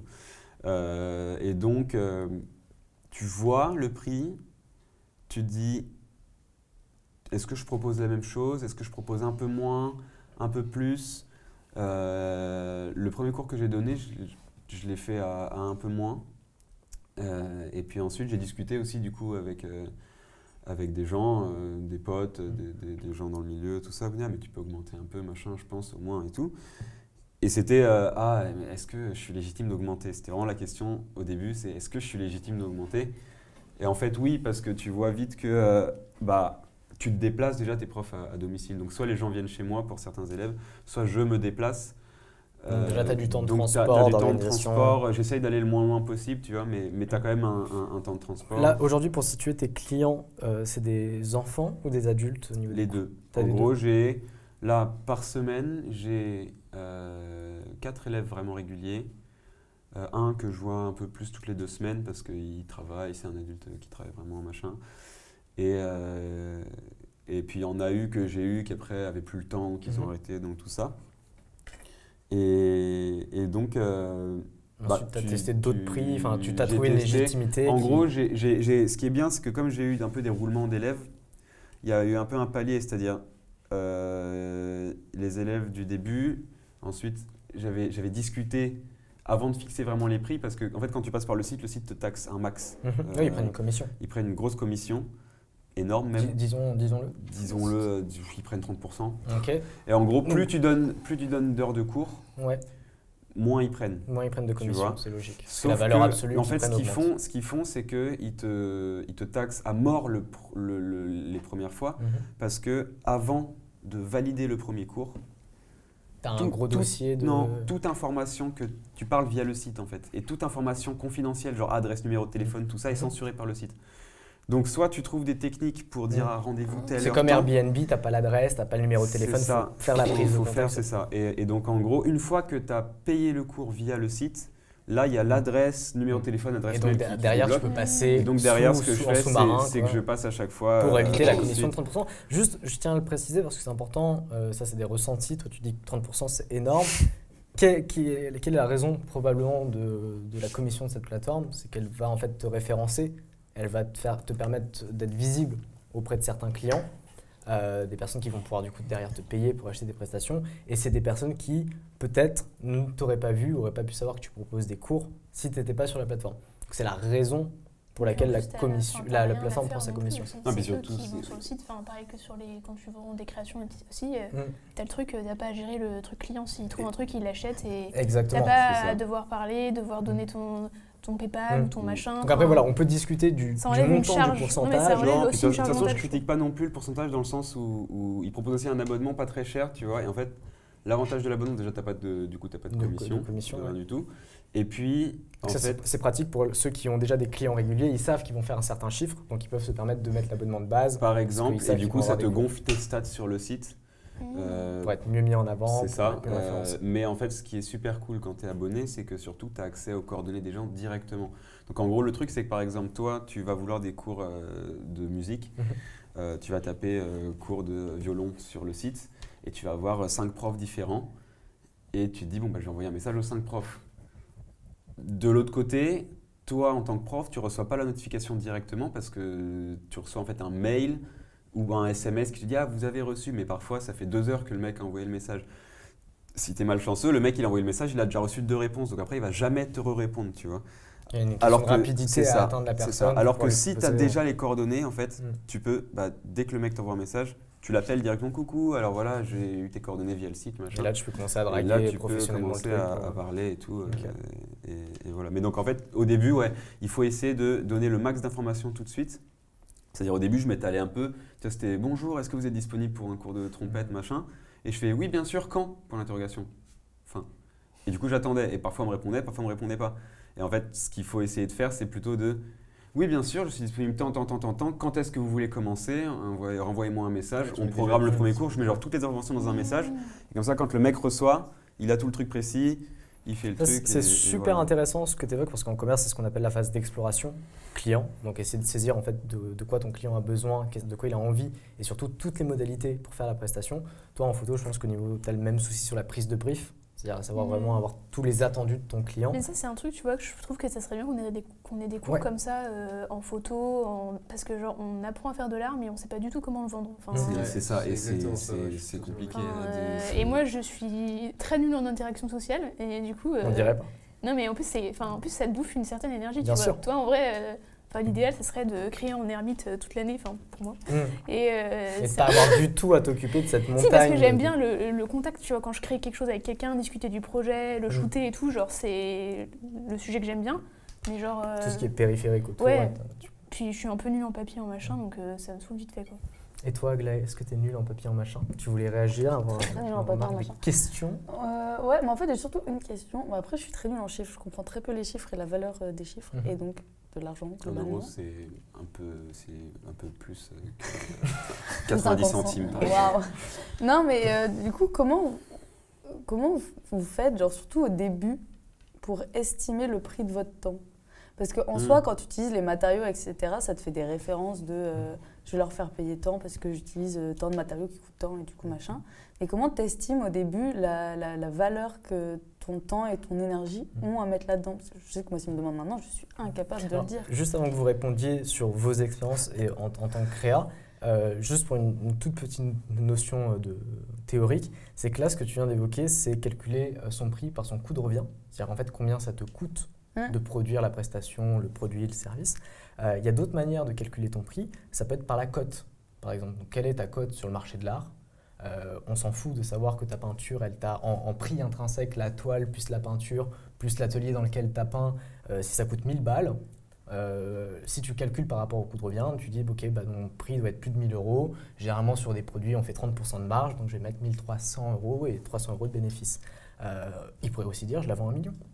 Parce qu'en fait, le prix qu'il va proposer n'a aucun lien, zéro, avec le coût de revient du produit. Et souvent, c'est l'erreur qu'on fait au tout début, c'est qu'on a tendance à calculer le prix de sa prestation par rapport au coût de revient. Donc, combien de matériaux je dois acheter, combien de temps je dois y passer, voilà, de quoi j'ai besoin au départ.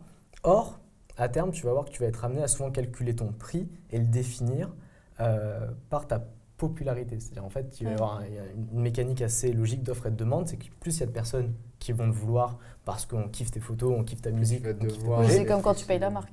Exactement. Et du coup, tu vas devoir commencer à sélectionner les projets. Et quand tu vas faire ta sélection de projets, quand tu vas vendre tes prestations, il y a évidemment la fame du projet, l'apport d'expérience, les contacts.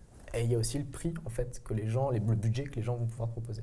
Et là, du coup, tu vas procéder à un calcul de ton prix qui est plus sur un coût de revient, mais sur une cote, sur une popularité. Mais surtout, ce qui est super important aussi, c'est genre ton expérience et tes connaissances, parce que peut-être que tu mets, je sais pas, maintenant une demi-heure à retoucher tes photos, mais c'est parce que tu as fait 3 ans d'études, ça fait 5 ans que tu fais du Photoshop. Tu peux pas baisser tes prix. Sauf que sinon, en fait, ça peut revenir à 1 heure pour quelqu'un qui vient de commencer, quoi. Il y avait un tweet qui tournait sur ça, qui était vachement drôle, qui expliquait qu'en fait, si aujourd'hui, quand tu fais l'édit d'une photo, tu peux le faire en une demi-heure, c'est parce que derrière, tu as fait 8 ans d'études ou 5 ans de pratique pour pouvoir justement faire l'édit de la manière la plus juste et rapide en 30 minutes. Mais en fait, quand tu payes cette demi-heure, tu ne payes pas la demi-heure de temps de la personne. En fait, tu payes l'ensemble de l'expérience et du vécu que la personne a eu avant pour pouvoir faire ce taf. Ouais, ça. Tu te fixes vachement, comme je disais, par rapport aux autres. Et en fait, au début, tu te dis, bon, est-ce que je fixe plus? Parce qu'il y en a qui sont à plus. Et pourquoi il y en a qui sont à plus par rapport à d'autres? Tu dis, est-ce que moi, je suis légitime de mettre plus? Est-ce que machin? Et en fait, ce qui est marrant, c'est que tu mets un prix. Et après, genre à partir du moment où tu as quelques élèves quand même, tu peux aussi faire à ta sauce. Tu vois, j'ai un pote là qui donne pas mal de cours et on lui a proposé 1 heure de plus. Il n'avait pas besoin de 7 heures. Donc il a dit, ah ben, je la fais à 50 € l'heure. C'est passé. Tu vois, c'est un truc aussi comme ça où il y a des gens qui sont prêts à payer. Et après, il y a aussi ton expérience et tu sais que tu vas devoir te déplacer. Tu sais que parfois tu vas devoir préparer le cours. Tu sais que tu vas devoir faire plein de choses. Mais en fait, surtout, tu vois toi aussi ta progression, tu vois la progression de tes élèves et tout machin, mais en voyant tes élèves progresser, en fait de plus en plus, toi tu te dis ah putain, ce que je fais ça sert pas à rien, tu vois. Et donc de moins en moins tu te dis qu'est-ce que je fais là, tu vois. Si là on me propose un nouvel élève, j'aurais pas de mal à me dire je vais augmenter un peu mon prix parce que en plus je fais 1 heure de cours, mais tu vois je m'en vais pas à la fin de l'heure généralement sur 1 heure de cours et ça c'est bien de pouvoir cadrer un peu, mais je prends un peu plus de temps parce qu'on est en train de finir un exercice, parce qu'après on discute, donc ça me prend 1h15, 1h20 même parfois, tu vois. Et du coup, j'estime pas que je suis en train de voler de l'argent à quelqu'un parce que juste, je donne complètement de ma personne, je m'investis pleinement dans ce que je fais et puis je vois surtout après qu'il y a des résultats quand la personne fait ce qui doit d'ailleurs être ultra épanouissant. Super, ouais. Et quand, là, cette année, j'ai un petit élève d'ailleurs qui est rentré au conservatoire et ça, c'est un peu un truc… Waouh! C'est l'aboutissement du travail. C'est un peu tu vois, en gros, le conservatoire, c'est un peu compliqué d'y rentrer parce que c'est par tirage au sort et qu'il y a plein de gens qui veulent rentrer au conservatoire. Donc ça, c'est la première solution. La deuxième solution, c'est de passer une audition, donc rentrer en non débutant. Et donc comme ça, tu évites le tirage au sort. Mon élève, ça faisait 6 mois que je l'avais et du coup, il a tenté une audition non débutant pour rentrer en 2e année de trompette. Et ben écoute, il a eu l'audition et maintenant il est dans mon conservatoire avec mon ancien prof. Conclusion. Et prenez Jamaillé en professeur. Et en fait, ce qui a été super aussi pour moi, c'est que du coup, je suis allé voir mon prof et je lui ai dit alors, parce qu'à la trompette, et dans plein d'instruments, en fait, dans tous les instruments, en fait, tu as des défauts à pas prendre, tu vois, parce que si tu apprends mal le truc, la position au violon, à la guitare, au piano, tu vas accumuler des tensions et après il faut résoudre ça, machin. À la trompette, tu dois essayer d'être le maximum bien centré sur ton embouchure, essayer de pas gonfler les joues, pas gonfler ici. Enfin, c'est hyper, le masque ici, c'est hyper important de tenir comment tu tiens l'instrument. Et il m'a dit que la position au niveau des lèvres et tout, c'était nickel, qu'il y avait des mini trucs à travailler, mais ça c'est normal parce que ça faisait 6 mois qu'il faisait de la trompette. Et donc j'étais encore plus content parce que c'était putain, et du coup je lui demande régulièrement et tout. Et cet élève d'ailleurs, je le vois encore en soutien parce que ses parents ne sont pas musiciens, il fait ah, mais il aime bien les cours avec toi, donc tu viens. Et donc je l'aide à travailler. Tu factures à mort. Mais non, même pas, j'ai rien augmenté du tout, mais je l'aide à travailler en gros ce qu'il fait maintenant avec mon prof. Donc là, je sers de prof d'appoint. Donc je lui apprends plus de nouvelles choses. Je fais ah, t'as fait quoi? C'est du suivi. Ok, on va essayer de le travailler, tac, et comme ça aide après, comme de l'aide au devoir. C'est ce que je fais avec cet élève-là. Putain, c'est super, c'est hyper touchant en fait. Ouais. C'est beau. Ouais. Je vous propose qu'on passe à la prochaine partie qui s'appelle Qui c'est qui a raison? Marrant, ça. La blague de régisseur. Ok, qui c'est qui a raison? Là, je vais poser une question qui, je vais être très honnête avec vous, j'ai ma réponse perso et je sais qu'elle est clivante et qu'elle ne va pas dans le sens des créas. Mais c'est important pour moi d'avoir votre avis parce que c'est vraiment une question où je n'ai pas trouvé de réponse définitive, où j'arrive à être à l'aise avec cette réponse. C'est est-ce qu'il faut toujours mentionner un artiste quand on le fait bosser sur un projet? Je m'explique. Vous devinez ma réponse. Je dis bien toujours, hein, dans la question c'est important. Est-ce qu'il faut toujours mentionner? Est-ce que systématiquement, sur tous les projets, dans toutes les conditions, il faut toujours mentionner? Pourquoi je me pose cette question? J'ai eu l'occasion de faire un stage en agence de pub, en agence créa, et dans cette agence, il y avait ce qu'on appelle des CR, donc des concepteurs-rédacteurs, donc des gars qui écrivent les punchlines sur les prints, les affiches dans le métro, qui font les slogans de spots publicitaires. Et il y avait des DA, donc des directeurs artistiques, des graphistes, des mecs qui étaient à la vidéo, des mecs qui étaient au motion. Et tous ces petites mains de l'ombre qui bossent sur les publicités sont remplis en fait de folie créatrice. Leur job, c'est littéralement de la création. On appelle ça des agences créa. Et pourtant, ils ne sont jamais mentionnés. Jamais tu verras à côté du logo de McDo le designer, le graphiste qui a fait le logo de McDo. Versus, quand tu regardes dans la presse, très souvent, quand tu vas avoir des photos, notamment des photos de reportage, si le journal est un minimum sérieux et si le truc est bien fait, tu devrais avoir le crédit photographe de la personne qui a pris la photo. Ou au contraire, quand tu vas être sur quelqu'un qui va vendre une illustration, généralement, il va avoir signé l'illustration. Et du coup, voilà, la question que je me posais, c'est quelle est la place de la signature et du crédit de l'artiste dans ces projets? Non, vas-y, je sens que... Enfin, là, tu as pris l'exemple d'une publicité. Du coup, je comprends ton questionnement un peu. Forcément, en plus, il y a plein de gens qui travaillent.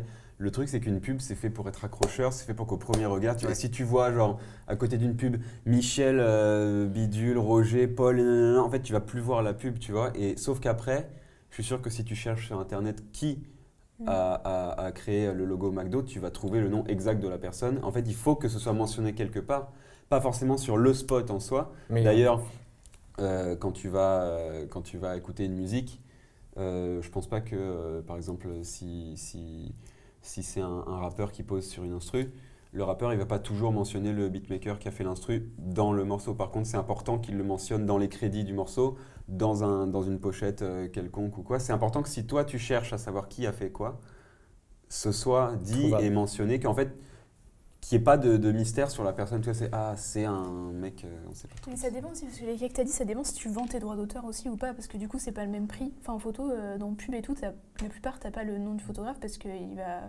va vendre la photo pour, par exemple, je sais pas, 2 ans d'exploitation, et ça sera un certain prix, et ça sera plus cher que s'il le vendait pour 2 mois d'exploitation, et ça dépend de ça de fou, quoi. Et du coup, pendant ces 2 ans ou ces 2 mois où tu vends tes droits d'exploitation, t'es pas...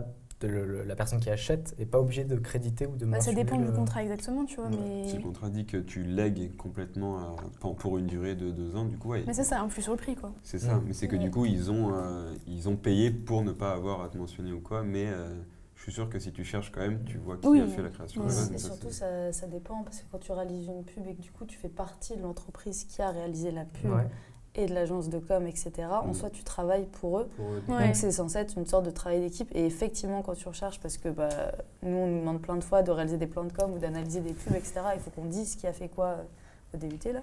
Tu trouves tout le temps qui a fait. Il y a marqué sur les sites des agences de com, etc. qui a fait. Alors que quand tu fais des photos et qu'elles se retrouvent dans un journal où tu fais ta création, mais pas pour quelqu'un à la base, pas pour l'entreprise qui va l'utiliser, mais que tu leur vends après. Du coup, je trouve que c'est différent parce que ce n'est pas l'entreprise en elle-même qui l'a fait.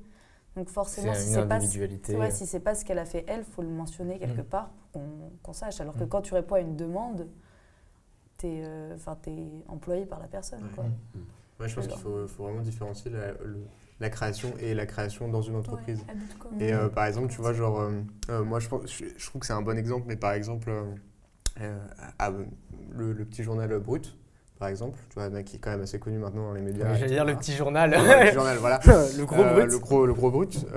En fait, derrière, il y a 15 monteurs. Et pourtant, en fait, c'est juste que c'est une chaîne. C'est-à-dire que ce qu'ils font, quelque part, c'est créatif parce que du coup, ils vont choisir. Il y a déjà des images, mais ils ont une façon de fonctionner qui est la même, en fait. C'est un travail à la chaîne, quelque part. Donc, on ne peut pas déterminer non plus, par exemple, la créativité de quelqu'un parce que du coup, elle va faire la même chose et en plus pour une entreprise. Et tu vois, à la fin de chaque petite émission de Brut, tu as marqué qui a réalisé, qui a fait, qui a machin. Dans tous les cas, il y a le crédit. Donc moi, je pense que tu dois pouvoir trouver si tu cherches.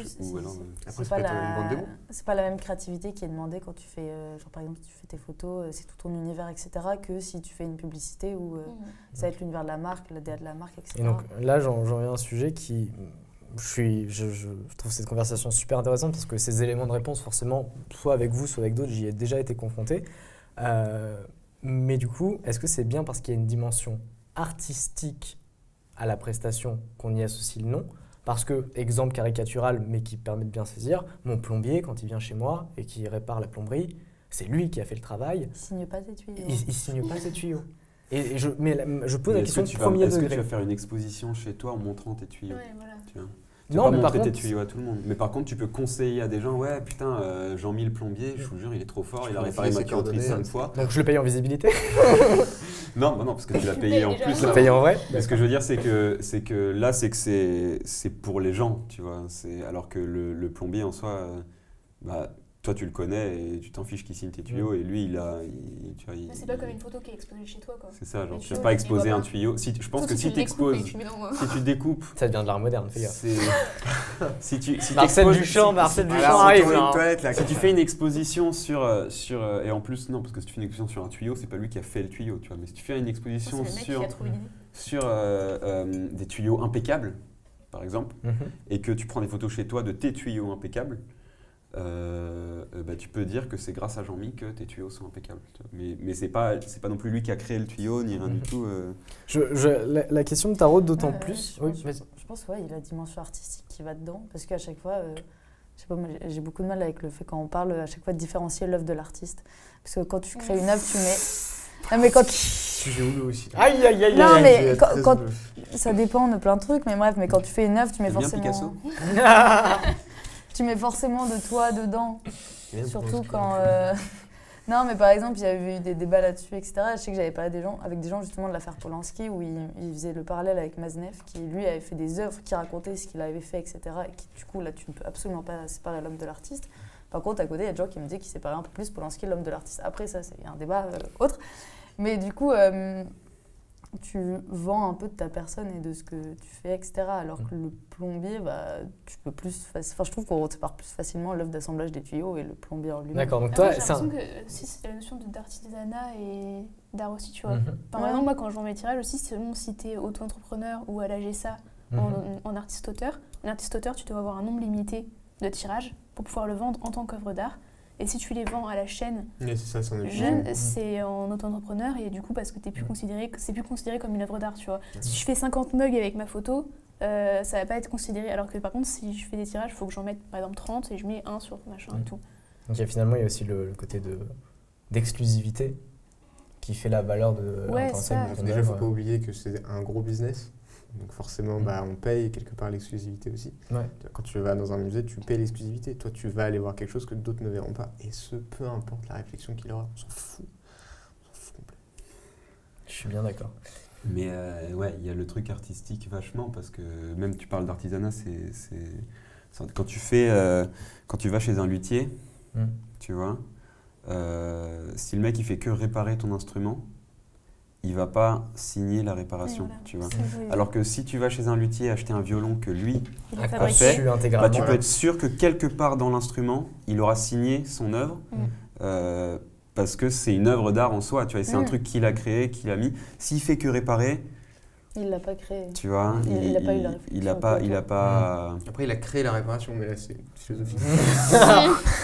Mais en tout cas, ce que je veux dire, c'est que le crédit, c'est un truc, je pense, C'est quand même important. S'il vous plaît, mettez les noms. Ah non, mais bien sûr. Mais non, Ouais, non, mais c'est clair, en conclusion, je veux dire. C'est hyper important Enfin, de créditer. Si t'hésites, fais-le quoi. Non, mais c'est ça. Dans tous les cas, je pense pas. Enfin, je veux dire, tu demandes une prestation à quelqu'un. La moindre des choses, c'est de créditer la personne. Tu vois, si tu vas le montrer à des gens, si tu le gardes pour toi, bon, tu t'en fous, tu sais qui a fait ça, tu vois. À partir du moment où tu vas le montrer à quelqu'un, je pense que. Surtout que les artistes, c'est que du bouche à oreille, quoi. C'est machin a vu que la photo, elle avait été faite par toi. C'est le milieu qui est différent aussi. Parce que je peux t'assurer qu'on a bossé, qu'on a reçu le prix, mais qu'on n'a pas eu le générique, tu vois, nous on s'en foutait un peu du prix, tu vois, on était plus en mode ouais, mais qui va nous rappeler? Tu vois, parce que certes c'est une finalité, en soi on a le prix, mais qui va nous rappeler? Je vais prendre un nom d'artiste, mon nom d'artiste c'est mon numéro de téléphone, je suis sûr qu'on me rappelle. Ouais, compositeur. C'est le concert de 07. Et il y a la différence aussi de si tu fais une expo avec des œuvres d'art et que tu dis pas qui les a faites, c'est un peu. Enfin, c'est quand même super bizarre.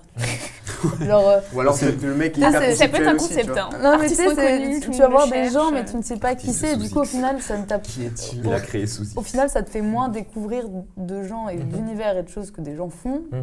Et tu t'en retires beaucoup moins que si tu sais qui a fait, parce que si ça te plaît, tu peux retourner voir, etc. Donc, pour lancer une dernière graine et un dernier pic, la question m'est revenue. Enfin, je voulais vraiment évoquer ça parce que petit SO à Wes Ledé, qui est l'artiste qui a fait la pancarte blanche avec tous les personnages. J'ai un peu un doodle, le mec. Qui est très stylé d'ailleurs. Ouais. Je regarde depuis tout à l'heure. D'ailleurs, à la fin, on fera un petit crédit justement à l'ensemble des créas qui ont constitué le décor de ce studio. Bien. Mais important. Mais en l'occurrence, ouais, j'en discutais avec Wes. Signé pour certains jeux. C'est Price, une stagiaire qui était chez nous. Depuis tout à l'heure, je me demande si c'est un C et un L. Et non, c'est 2 C. C'est Cléa Gabanou. Moi, j'aurais pas fait ça fait 10 minutes que je disais des choses. Et en fait, quand j'ai parlé avec Wes Ledé, on parlait du pseudonyme, pourquoi il n'a pas mis son nom, son prénom, pourquoi il a un blaze, etc. Et il m'a fait quelque chose que je trouvais assez rigolo, c'est que si vous allez sur son Insta, il n'y a jamais son visage, il se prend souvent en photo avec son œuvre devant son visage. Il y avait un côté un peu anonymat qu'il cherchait parce qu'il me disait justement, j'aimerais m'effacer face à mon œuvre et j'aimerais que les gens, quand ils viennent mater mon taf, quand ils viennent l'acheter, quand ils viennent en parler, ils s'en foutent de savoir que je sois intéressant, pas intéressant, beau, moche, intelligent ou con. Je veux que ce soit uniquement pour ce que j'ai produit qu'on juge mon travail et pas pour comment moi j'incarne ou comment moi je porte ce travail. Et je trouvais la réflexion intéressante parce que, bon, évidemment, il crédite son travail, il le signe. Évidemment, là, on le crédite. Mais lui, il me disait, je suis vraiment dans cette recherche, si possible, de m'effacer. Il me dit, le jour où je fais une grande exposition dans une galerie, si je pouvais exposer et voir les gens regarder mes œuvres, mais sans être là, sans avoir à être confronté, à discuter avec eux, non pas parce qu'il n'en a pas envie, mais juste parce qu'il a envie que ce soit seulement l'œuvre qui impacte exactement. Et tu discutes et pas juste j'adore ce que vous faites, alors que derrière c'est parce que la personne. Exactement. Parce que ouais, en fait, je pense que en plus avec tout ce qui se passe, les médias et tout, je pense que du coup tu te donnes un statut aussi, donc forcément tu vas avoir le reflet de dire putain, ok, il a fait ça, mais aussi derrière il est comme ça et c'est pour ça que j'aime aussi son travail. T'as pas forcément le recul du taf qu'il a fait aussi parce que la personne en question, peut-être que tu la connais plus ou moins, entre guillemets, parce que tu as vu des interviews et tout. Ouais, je suis d'accord avec toi. Il faudrait peut-être imaginer un monde où en fait on crée, on signe, mais on n'est pas... Mais après, il y a plein d'artistes qui ont fait ça, et ce qui est bien, c'est que si ton œuvre devient connue, que ce soit musicale, la peinture, de la photo, tout ça, si tu deviens très très connu, mais que tu as pris le soin justement de faire ce travail-là, de t'effacer au maximum, d'éviter, il y a plein d'artistes qui évitent les interviews, qui évitent les machins, ou alors qui répondent que par écrit, où tu as des articles où ils répondent, mais tu verras pas leur tête ou quoi, jamais, ou alors il faut vraiment chercher longtemps. Bah, en fait, ça te préserve aussi toi, parce que quand tu deviens connu, il y a un truc, tu peux plus vivre comme avant, c'est plus comme avant du tout, et donc à moins d'être dans une quête de cette célébrité-là, c'est ça. Si tu cherches juste à faire ce que tu aimes faire, mais que tu as envie de pouvoir continuer ta vie, d'aller à la boulangerie, que personne te reconnaisse, de machin, et de pas avoir à changer de pays pour être inconnu, en fait, c'est un truc où c'est une démarche hyper intéressante de mettre justement seulement l'œuvre en avant, et pas du tout toi, et pour toi te préserver et rester aussi toi-même et pas... Ouais, être connu pour ton travail, mais pas pour ce que tu représentes, tu vois. Ouais, et puis la personne que t'es quand t'es pas dans ton truc d'artiste, c'est un peu différent en soi, genre... Je sais pas, moi quand je fais mes vidéos, je montre un aspect de moi, mais qui est pas du tout moi en totalité. Et je sais que je vois beaucoup genre, les artistes, musiciens et tout que je suis, enfin genre les chanteurs et tout. Il y en a plein, j'adore leur travail, mais je vais pas les suivre sur les réseaux sociaux, par exemple, parce qu'ils parlent trop de leur vie sur les réseaux, un peu en mode influenceur, parce que faut beaucoup parler de soi sur les réseaux pour être mis en avant, etc. Et en fait, moi, je m'en fiche de savoir leur vie. Moi, je veux suivre ce qu'ils font artistiquement. J'en ai rien à faire de leur vie. Puis il y a un truc aussi qui est beau quand tu fais une œuvre artistique, qu'après tu la donnes aux gens et que c'est à eux de s'approprier le message. C'est médiateur, ouais. Ça, je trouve ça trop chouette. Tu vois, dans les expos, souvent, ils expliquent l'œuvre avant, tu vois. Et genre, j'aimerais bien que le panneau soit à la fin, tu vois. Souvent, je le lis qu'à la fin pour que d'abord tu vois l'œuvre et tu l'interprètes toi-même et après tu vois l'explication, tu vois. Mais si t'as forcément direct l'explication du mec, t'as pas le temps de toi t'approprier l'œuvre avec ton... C'est pour ça d'ailleurs, forcez-vous à regarder des films sans regarder les résumés. Je fais que ça, jamais je regarde les trailers. C'est une expérience, ça fait peur, parfois franchement c'est hyper décevant. Mais moi je connais quelqu'un qui lit toujours la fin du bouquin avant de le commencer, ou regarder la fin de la série avant, juste tu vois, pour savoir si ça va être bien ou si la conclusion va te plaire. Surtout que maintenant dans le cinéma, il y avait une étude qui disait, qui avait été faite, franchement je pourrais pas vous reciter ni les chiffres ni qui l'a faite, mais qui avait l'air très sérieuse en tout cas, une source, qui expliquait que des personnes qui lisaient un roman type roman policier et qui connaissaient qui était le meurtrier avant l'avoir lu, appréciaient et savouraient plus le bouquin parce que du coup, tous les éléments qui t'amènent à comprendre qui est le meurtrier, pas forcément ceux qui savent qui c'est, les voient plus et donc apprécient plus entièrement l'œuvre. Ils sont pas stressés. Et ne sont pas stressés, exactement. C'est comme regarder les mêmes séries. Ah bah normal. T'es pas stressé, tu sais. C'est normal que lui il meure et pas lui. Mais j'aime pas du tout le truc de lire la fin du bouquin avant le début. Non, enfin si. Non, en fait, je trouve qui c'est qui a raison. Ça dépend quand même vachement du type de bouquin parce que par exemple les tragédies, tu sais que tout le monde va mourir à la fin, mais en fait on s'en fout de la fin, on s'en fout de ce qui se passe à la fin. Et même dans les histoires policières, peut-être parfois on s'en fout de qui est le meurtrier, qui est le machin. Ce qui est intéressant, c'est le développement du personnage, comment c'est écrit, et j'aime bien les tragédies pour ça, c'est que je trouve que du coup je me concentre beaucoup plus sur comment c'est écrit, etc. Ou même quand je lis, j'aime bien Harlan Coben, et du coup quand je lis ses romans, je trouve ça trop cool parce qu'à chaque fois il part de situations qui n'ont aucun rapport et à la fin il y a tout qui... Est-ce que tu as vu la série Five qui a été adaptée de ces romans? Absolument pas. Vraiment excellente, et il y en a une autre qui est sortie récemment. C'était Safe ou... Ouais, je crois que c'était ça avec... non, c'était pas Sauver Julie, enfin il y avait pas un prénom comme Julie. L'ourson.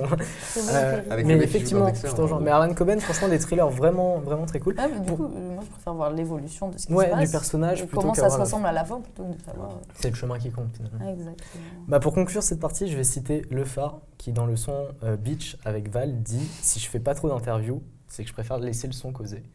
Oui, et je trouve que cette punch résume bien ce qu'on vient de se raconter. Mais après, à l'inverse, je vais une et en fait, pas du tout. Non, mais il y a aussi un truc, c'est que genre parfois quand je vois des gens et surtout, tu sais, genre leur art est lié à un activisme ou quoi, quand ils racontent leurs propos, genre je comprends encore mieux leur art et parfois je les suis parce que j'aime bien le message qu'ils transmettent, j'aime bien, pas quand ils racontent leur vie forcément, mais quand ils portent un message. Je vais peut-être plus pouvoir comprendre leur art et je vais... Parfois, je vois l'art, je le trouve pas forcément esthétiquement incroyable, mais le fait de savoir leurs propos et d'écouter leur interview, ça me permet de... Je vais faire un truc, voilà. Je vais me faire démonter, mais moi, je peux pas écouter Damso, mais c'est le gars que j'ai le plus écouté en interview et que j'écoute et dont je bois le plus les paroles en interview. Mais je ne peux pas écouter plus de 2 minutes ces sons, franchement, ça me sort... Je suis un hérétique, mais ça me sort par les oreilles. J'avais ça au début avec Nekfeu. Ok. Et maintenant j'écoute, mais avant au début je faisais beaucoup ça. Parce que moi j'ai vraiment, Fabien, mon associé, il m'invite vraiment pas mal à écouter pas mal de ses sons parce qu'il le saigne beaucoup. Et c'est vrai que j'arrive pas du tout à rentrer dans l'univers de l'artiste. Par contre, ce que l'homme en tant qu'artiste raconte, je valide 100%. Comme ça, pareil. Compliqué à faire. Le but est assez simple, même si le titre laisse présager le contraire. C'est que vous allez nous faire un mini cours sur un truc qui vous tient à cœur, sur le médium que vous pratiquez. Alors pas tous, il y a ceux qui ont envie et ceux qui ne veulent pas. On ne dira rien. Est-ce que Jama... Non, t'as trop parlé toi. Est-ce que Roxane... Je passe en premier. Tu veux qu'il passe en premier? Ouais, ça me déstresserait. Ok, tu sais quoi, en premier degré, parce que ce qui va m'intéresser le plus, c'est ce que tu vas raconter, Léo. Parce qu'en réalité, je suis assez... Les deux autres, on s'en fout. Non, mais je suis assez familier. C'est marrant parce que du coup, je vais être honnête avec toi, justement, j'étais en mode... Alors moi, pour le coup, j'ai vraiment rien à raconter. Mais en fait, si. Mais en fait, tu ne le sais pas encore, mais je suis assez familier, entre guillemets, avec Roxane et Jamie, avec ce qu'ils font comme médium artistique. Toi, tu fais un truc qui m'intrigue parce que j'y comprends pas grand-chose. Enfin, j'en suis pas trop consommateur. Déjà parce que je m'explique pas vraiment très clairement aussi, donc c'est tu réalises. mais t'es réel. on sait que t'es réel et que tu vas sur des tournages. Je suis réalisé film, me mettre en tant que réalisateur, ce statut-là encore. À côté, tu fais de la MAO. Ouais. Est-ce que tu peux déjà nous expliquer ce que c'est et peut-être nous parler de comment tu y es arrivé et qu'est-ce que tu fais avec? Moi, en fait, il faut savoir que du coup, pendant mon lycée, j'ai pris des cours j'ai commencé en tant que batteur, en fait. La batterie, ça m'a toujours intéressé, le rythme en général, le jazz, le blues et tout, c'est vraiment des choses, même le rock, c'est... Tout ce qui est un tout peu... ce qui pose, tu vois, tac, tac, et du coup, j'ai pris des cours avec... RIP Eric Grolot qui était du coup l'ancien batteur de Ibrahim Malouf. Et franchement, c'était un honneur de travailler avec lui.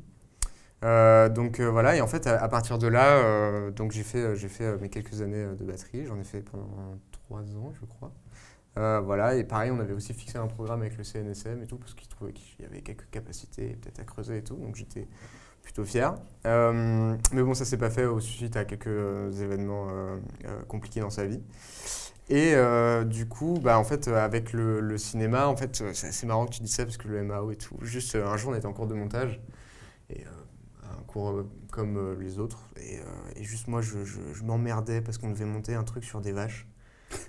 Et c'est pas une vanne. Et pourquoi les exercices, ils font toujours des trucs tout pétés? Ah, mais c'est Nous, on avait vraiment des pété, montages, on on devait devait incruster des remonter. grizzlies à New York Non, pour apprendre Ça, la c'est hyper- station. en vrai, c'est intéressant. Ah parce bah que- oui, En PAO, j'ai fait 4 affiches sur une vache qui s'appelle Paloma, elle est excellente, je me suis éclatée avant de se fermer. Et en fait, du coup, c'est comme m'étonne ça pas que... Non, c'était Ok, Paloma, du je coup, lui ai fait des tatouages et je lui ai mis 2 chaînes, va. comme ça Le c'est tout studio, Fallait on pas lit. parler vaches. Fallait pas parler vaches. C'est- Non, mais c'est- je sens que c'est un sujet, vous voulez en débattre c'est- Mais on a tout de suite des exercices sur les Je vaches. peux beaucoup parler de Paloma, si. Très attaché. Non, et du coup, en fait, moi, je me faisais chier au montage et je me rappelle très bien. En fait, plutôt que d'aller sur Premiere, j'ai checké un peu Logic aussi, pareil. GarageBand, c'était marrant, ça aussi. Et en fait, de fil en aiguille, j'ai vraiment apprécié. Et puis après, en fait, j'ai vraiment foncé là-dedans. J'ai claqué à peu près toute ma thune là-dedans. Et en fait, depuis, je pratique ça indépendamment. J'ai acheté ton logiciel. Ouais, j'ai acheté mon logiciel. T'as pas expliqué ce que c'était. Oui, le MAO. Ah oui, alors ouais, MAO. Là, Et si, il achète des ouais. logiciels où il Alors ne faut pas parler le de MAO, vaches. c'est du coup pour dire un peu ce que c'est de la musique assistée par ordinateur, voilà. Et en gros, le concept de ça, c'est que du coup, tu travailles sur ton ordinateur avec des instruments plus ou moins réalistes. En fait, tout dépend après de ce que tu veux faire. Il y a un vrai marché maintenant qui a abouti là-dedans. Donc, on appelle ça des plugins, voilà, des VST.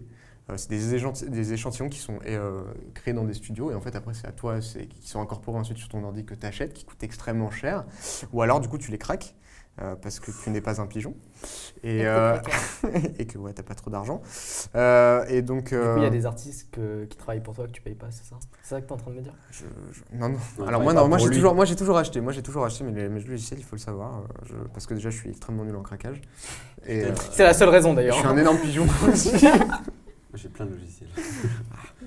Et si tu veux, quand tu veux, tu me donnes. On attend juste que ça arrête de tourner et puis on... On peut faire qu'on passe un tuto. Et Alors, ouais, non, c'est craquage ça. d'Adobe. C'est non forcément. Alors en fait, à expliquer foncièrement, du coup théorique, c'est encore un peu compliqué parce que moi du coup j'ai le MAO parce que moi j'ai appris ça en autodidacte, j'ai fait plein de tutos.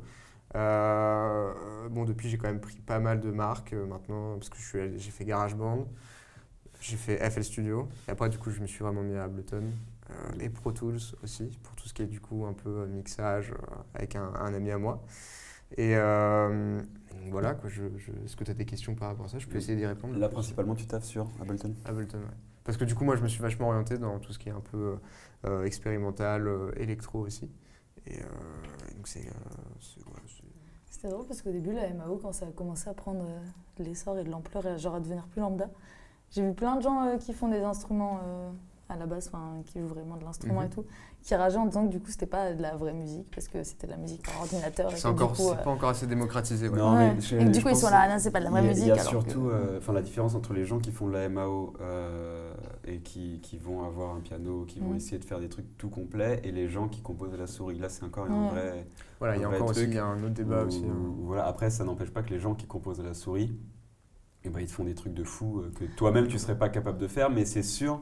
En fait, aujourd'hui, avec la démocratisation de tout ça, parce que, en fait, surtout, tu disais, tu utilises des instruments virtuels, tout ça, surtout, c'est que ça te donne, en fait, une liberté. Comme, la MAO, c'est t'as ton logiciel, t'as ton logiciel, et en fait, ça te permet de faire ce qu'à l'époque, on faisait en studio, simplement en studio. Et donc, avec du coup des instruments qui à l'époque étaient seulement des instruments, genre des gros synthés qui coûtaient des milliers d'euros. Maintenant, on les émule. Et donc, toi, donc en fait, depuis ta chambre aujourd'hui, c'est ça. Tu peux faire tout ce que les personnes faisaient à l'époque dans un studio.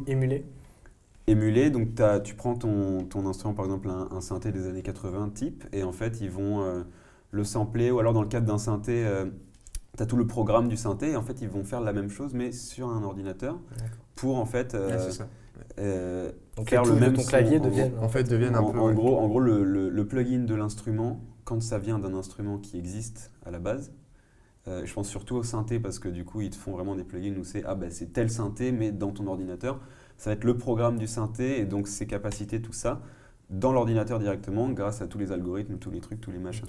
Et donc en fait aujourd'hui, oui, tu peux, et ce qui est bien aussi, c'est que tu peux aussi enregistrer, tu branches ton micro et tu t'enregistres et tu fais en fait un mix entre les instruments virtuels d'une part, et si tu veux enregistrer ta voix, si tu veux enregistrer ton instrument, si tu veux enregistrer tout ce que tu veux. Surtout que la comparaison entre la MAO et la musique qu'on fait sur nos instruments et tout. Non, elle est très fine. Ouais, et puis je trouve que c'est pas trop comparable parce que effectivement tu composes sur ton ordi entre guillemets. Du coup, tu n'as pas le même rapport à l'instrument que tu as quand tu fais machin, mais en même temps, d'un autre côté, ça te permet d'avoir une énorme liberté que tu n'as pas, parce qu'un instrument, il faut avoir le temps de l'apprendre, il faut l'acheter, il faut prendre tes cours. Enfin, il y a des instruments que tu peux apprendre en autodidacte et d'autres beaucoup moins. On en parlait tout à l'heure quand on disait tu passes ta première année de flûte traversière à apprendre à souffler dans ta flûte. Si personne ne te l'apprend, tu ne peux pas savoir faire. Et du coup, forcément, ça ouvre à plein d'autres gens qui ne pouvaient pas faire de la musique de base. Et c'est juste pas trop comparable, je trouve. Et c'est trop cool quand les deux sont mixés, même. Parce que par exemple, après, tu as vraiment, après le MAO aussi, du coup, ça se complète, mais tu as aussi, du coup, tout ce qui est ensuite synthé modulaire. Et là, du coup, on est sur autre chose aussi. Parce que là, du coup, c'est le synthé qui est externe à ton ordinateur, du coup, que tu branches ensuite par rapport à ta carte son, qui retransmet le son, en fait, via ton ordinateur. En fait, là, rien que pour les branchements, qui était une vraie galère aussi. Voilà, et là vraiment j'ai l'impression qu'à partir de ce moment-là en fait ton son, le son que tu transmets, il devient très vite personnel. Il est parce que tout de suite en fait tu vas adopter une singularité dans tes effets, dans ce que tu veux rajouter, tandis qu'un plugin tu peux avoir aussi ce truc, moi je l'ai eu au début quand j'ai commencé, d'appréhension de se dire ça devient quelque chose, ça m'appartient maintenant parce que du coup je l'ai acheté, mais quelque part c'est quelque chose qu'on a déjà retranscrit. C'est comme un sample, tu vois. Ça aussi c'est un long débat. L'appropriation du coup du sample aussi. Est-ce que ça m'appartient parce que du coup je l'ai modifié, mais aussi c'était une création d'avant. Le luthier qui réparait tout à l'heure le violon. Non, enfin, je pense que c'est encore plus complexe que ça quelque part, mais y a des gens qui le résument beaucoup mieux que moi, je pense. Mais du coup, voilà, je pense que j'ai vite fait. Je me suis peut-être un peu perdu. on aime se perdre. Mais ce que je vois que tu dis qui est intéressant, c'est ce truc de créer son son, de tout ça, de machin. En fait, par rapport à ce que toi tu dis composer avec son instrument et composer en MAO. En fait, pour moi, c'est pas une différence entre les deux aujourd'hui, où en fait, quand tu vas composer toi tout seul, tu vas imaginer des choses parce que tu joues pas forcément de l'instrument, donc tu vas dire et si tu as un groupe, tu vas dire ok. Je connais cette suite d'accords, j'ai cette idée de mélodie là, toi t'es batteur, on va essayer de faire un truc tous ensemble.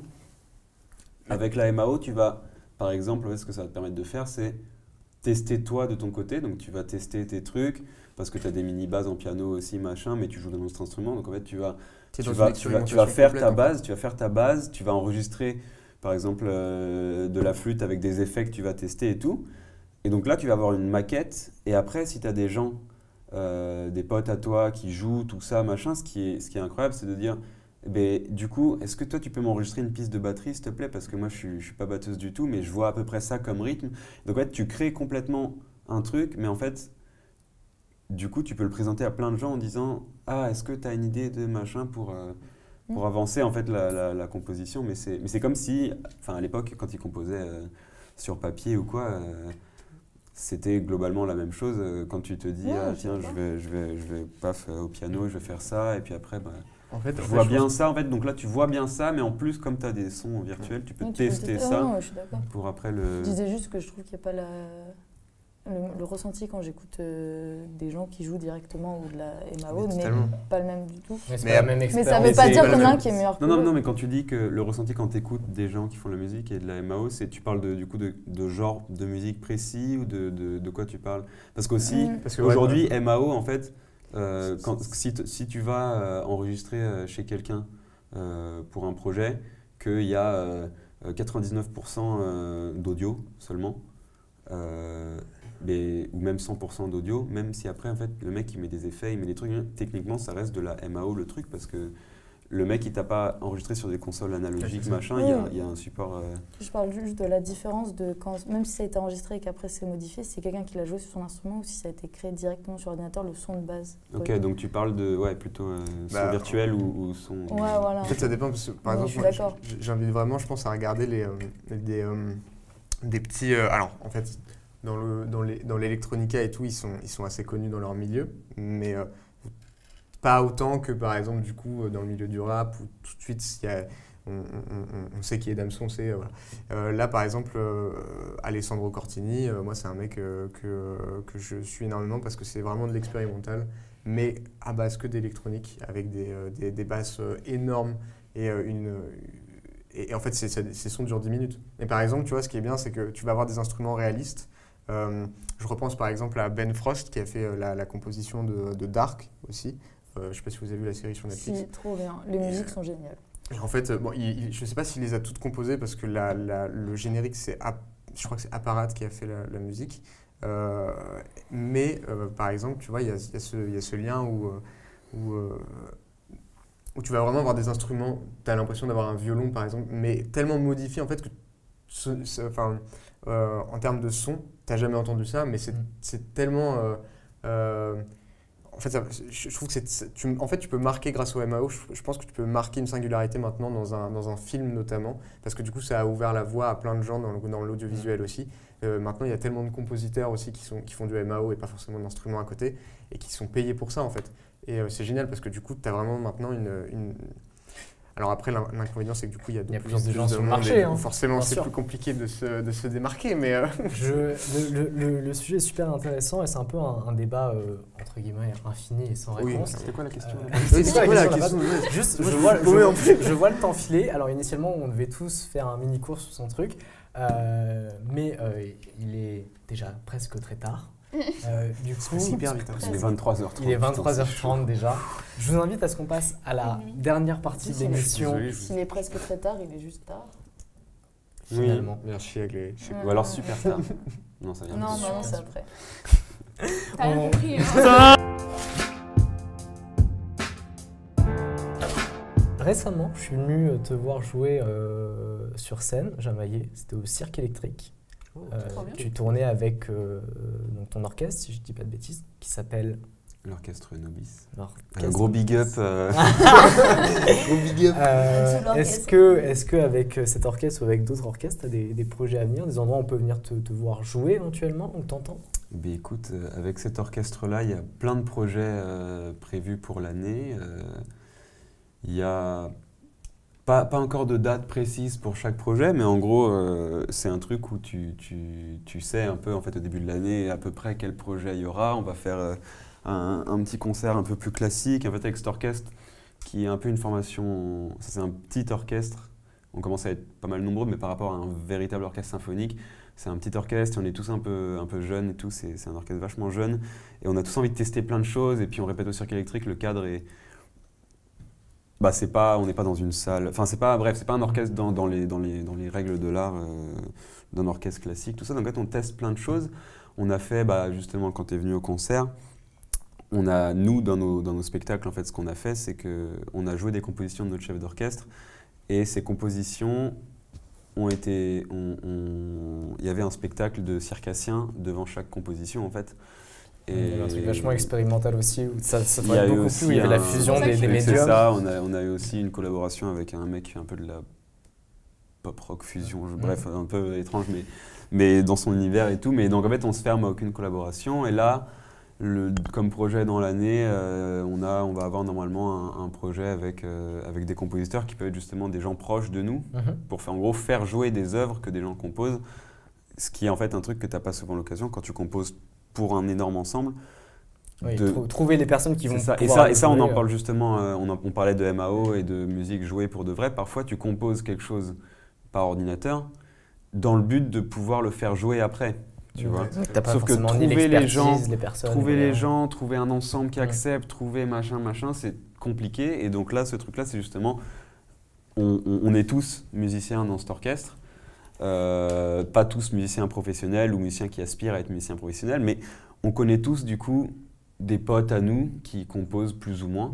Et l'idée, c'est de réussir à en fait, leur donner l'occasion de composer ou alors de réarranger une de leurs compos pour notre effectif, pour pouvoir en fait la faire jouer sur scène, ce qui est quand même une belle expérience. Donc ça va être courant de l'année, mais donc il y a plein de projets. Il faut suivre l'orchestre Nobis pour te voir ou t'entendre jouer. C'est ça, exactement. C'est sur Instagram, c'est quoi? Tapez l'orchestre Nobis. Tous les liens seront finalement dans la description. Roxane, on en a parlé la semaine dernière, je crois. Tu es sur la constitution d'un gros projet avec des amis à toi, des collègues. Est-ce que tu peux nous en parler? Du coup, on va monter notre studio atelier. Donc, on est 4 photographes. Et donc, ça va être vraiment... En fait, le bas va vraiment être un studio photo où, du coup, je vais proposer justement tout ce que je fais en mise en scène à des particuliers. Gratuitement, c'est ça, payer en visibilité. C'est ça. Comme ça, après, je mange de la visibilité. Super. Je paye mon loyer en visibilité. Je leur dis non, mais je vous dirais que l'appart est super. Je vous ferai un Snapchat tous les mois. C'est ça. Et du coup, le haut, ça sera vraiment un atelier parce que vu que je peins mes fonds, que je fabrique tout, dans mon appart, j'ai pas l'espace, quoi. Donc, il y aura tout, il y aura de la... T'as pas un 300 mètres carrés à Bastille de sa poche? Malheureusement, j'ai pas.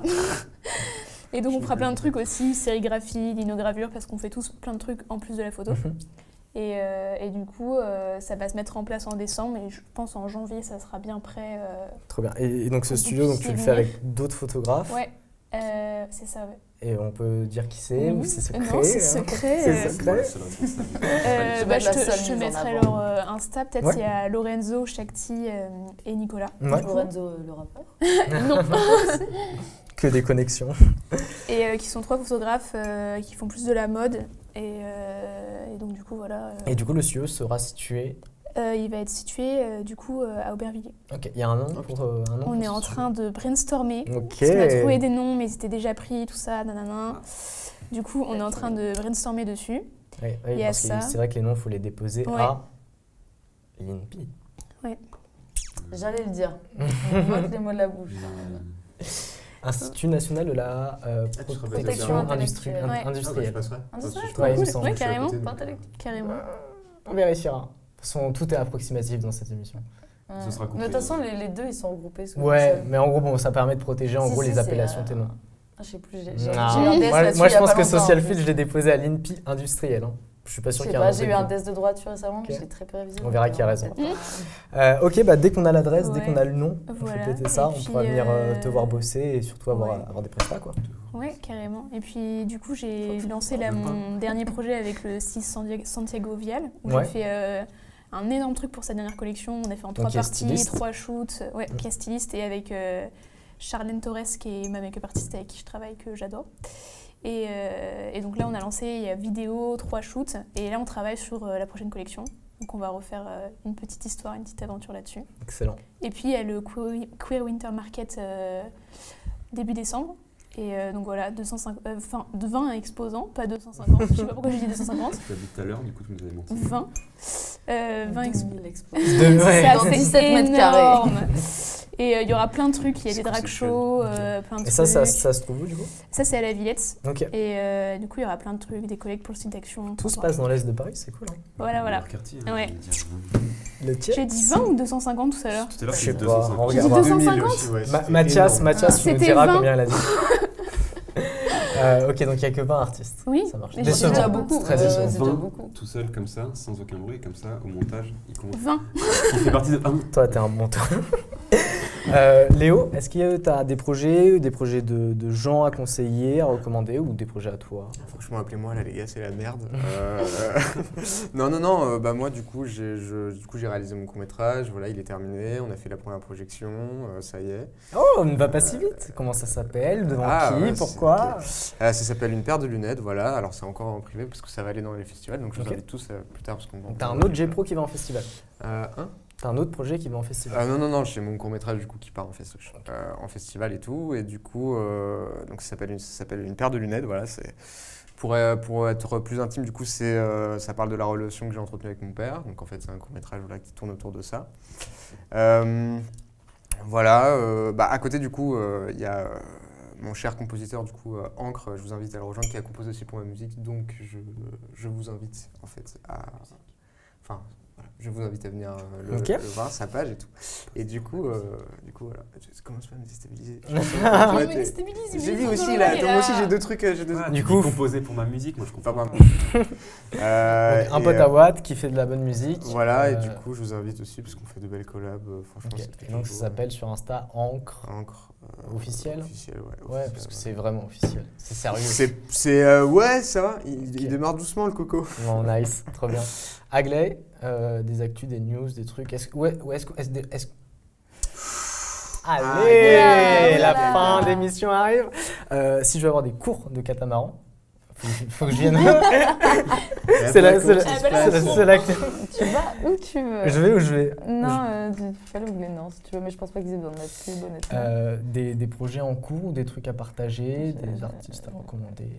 Je ne parlerai pas de mes projets parce que j'ai beaucoup de stress lié au fait de parler de mes projets. Ça me met beaucoup d'anxiété de savoir que les gens vont attendre quelque chose de moi. Ceux qui ont déjà été faits, qui sont cool aussi. Ouais, j'ai des trucs qui ont déjà été faits, qui sont cool, mais c'est tout sur mon Insta. Ok, bah... Je suis très gênée de parler de ce que je fais. Allons écouter la musique d'Agley sur son Instagram. Euphorie. Plus les vidéos en soi que la musique, parce qu'elles sont plus poussées les vidéos. Ok, bah alors allez plus regarder les vidéos que la musique. Donc regardez bien, mais fermez un peu les oreilles. Et sinon, par ailleurs, j'adore ton blaze. Que je n'ai compris d'ailleurs qu'en rematant hier. Il y a très peu de gens qui comprennent, parce que Euphorie, ça s'écrit comme un œuf, de l'eau et du riz. Non, c'est pas un œuf au riz. Il y a très peu de personnes, il y a beaucoup de gens après 6 mois qui me disent « Ah, ça veut dire Euphorie ». Moi, je l'ai capté quand j'ai vu ton CV vidéo et que tu as mis les pictos d'un œuf, de l'eau et du riz. Et ça met... c'est la recette du bonheur, en fait. Ouais. Ok, bah mortel, bah on touche au bout de cette émission. Tu vas enfin en Il n'a pas de projet. On a commencé par lui, c'est bien, t'as suivi. Pardon, j'ai des projets perso. Je suis fatiguée. Si, les masques tombent. Est-ce qu'il y a un projet perso que tu veux partager? Plein, mais pas à partager particulièrement. Si on veut des cours avec toi de trompette, on va sur quel prof? On tape Non, allez sur Social Fluid. On me contacte. Ah oui, l'application Social Fluid, l'application qui d'ailleurs produit cette émission. On les remercie. Je me remercie. Big up à Social Fluid. Big up à moi. Big up à non, mais je veux dire, si mais effectivement, faites vivre cette application. Mettez une opportunité. Il y elle taxe pas encore. Elle taxe pas encore. Des portraits, des propositions de trucs, du super podcast. Bientôt la commission. Elle fait mieux. Attends, elle fait mieux la promotion de moi, de mon app. Je suis sûre, je peux t'expliquer toute l'application. C'est vrai. Aucun souci. Trop bien. Non, mais du coup, ouais, avant de conclure cette émission, juste un petit retour sur les créas qui nous ont aidés à constituer ce décor. Là, il y a effectivement Price, juste ici et ici, qui était une stagiaire qui a fait un stage chez nous, qui est en école d'animation. Et ben c'est extrêmement stylé. Hein. Ouais, c'est très très propre. On voit pas leur visage, j'aurais bien aimé savoir qui c'est. Ils sont pas crédités, merde. Les pancartes qui sont ici, les mugs, les figurines, les jingles visuels de cette émission. La table. La plante. Tout a été illustré par Donovan Bonnet. Au niveau des panneaux qui sont derrière vous, il y a des illustrations que vous retrouverez dans ce bouquin-ci qui s'appelle Mist of Avalon. Vous avez également Cocasse la revue qui est fait par l'Oraculier, qui est une fille qui est en animation à l'école MOPA, qui est super talentueuse et qui a réuni plein d'artistes pour faire cette revue. Et dernier G-Pro que j'ai beaucoup aimé, que j'ai lu pour le coup, qui est fait par le collectif Ave. La pochette est très belle. Hein. Ouais, qui a été orchestré par Blématique, par Blématique et Palcopy, et c'est absolument magnifique. Il y a beaucoup de personnes qui ont bossé sur ce projet et je trouve le produit trop beau. J'espère que vous avez passé Vous ne rien retrouver en description. Aucun lien. Vous ne retrouverez je ne crédite jamais personne. Vous réécouterez, ça fera plus de temps d'écoute. J'étais trop content de faire ce pilote avec vous. J'ai pas la moindre idée de ce à quoi ça va ressembler. Je pense que ça fait un peu plus. Ça va bientôt faire 2h30 qu'on tourne. Putain, là, j'ai l'impression que ça a fait 20 minutes. C'est généralement le symptôme d'un bon moment passé. Ouais, franchement, c'est moi qui pensais que j'allais faire un malaise, tu vois. Attends de te lever. J'espère que vous avez. Moi, j'ai passé vraiment un bon moment avec vous. J'étais carrément stressé. Je le suis toujours un peu, mais j'espère que le rendu va être cool. J'ai pas la moindre idée de comment conclure cette émission. Du coup, je vais simplement vous dire salut. La bise. TM. Vous pouvez aller télécharger l'application Social Fuite, qui est un produit qu'on a développé, du coup, qui est disponible sur l'Apple Store et le Play Store, qui est un incubateur digital pour humains créatifs. Personne ne va comprendre ce que c'est. C'est vrai, clair. on m'a dit beaucoup de fois. Décris-la en disant que c'est une application, tu peux faire des rencontres entre créatifs, tu peux découvrir des gens et faire des projets avec d'autres gens, et également refaire tout ce qui est découvrir des œuvres, etc. par le biais de podcasts, etc. Je propose de Je peux t'asseoir là. être présentatrice. Voilà, assis-toi sur le trône, mais assis-toi sur le trône. digital pour humains créatifs. Après, on peut faire un truc extrêmement gênant, on regarde tous la caméra, on fait au revoir. Avec un zoom. Salut. Non, on regarde chacun une caméra. Le truc chiant en montage.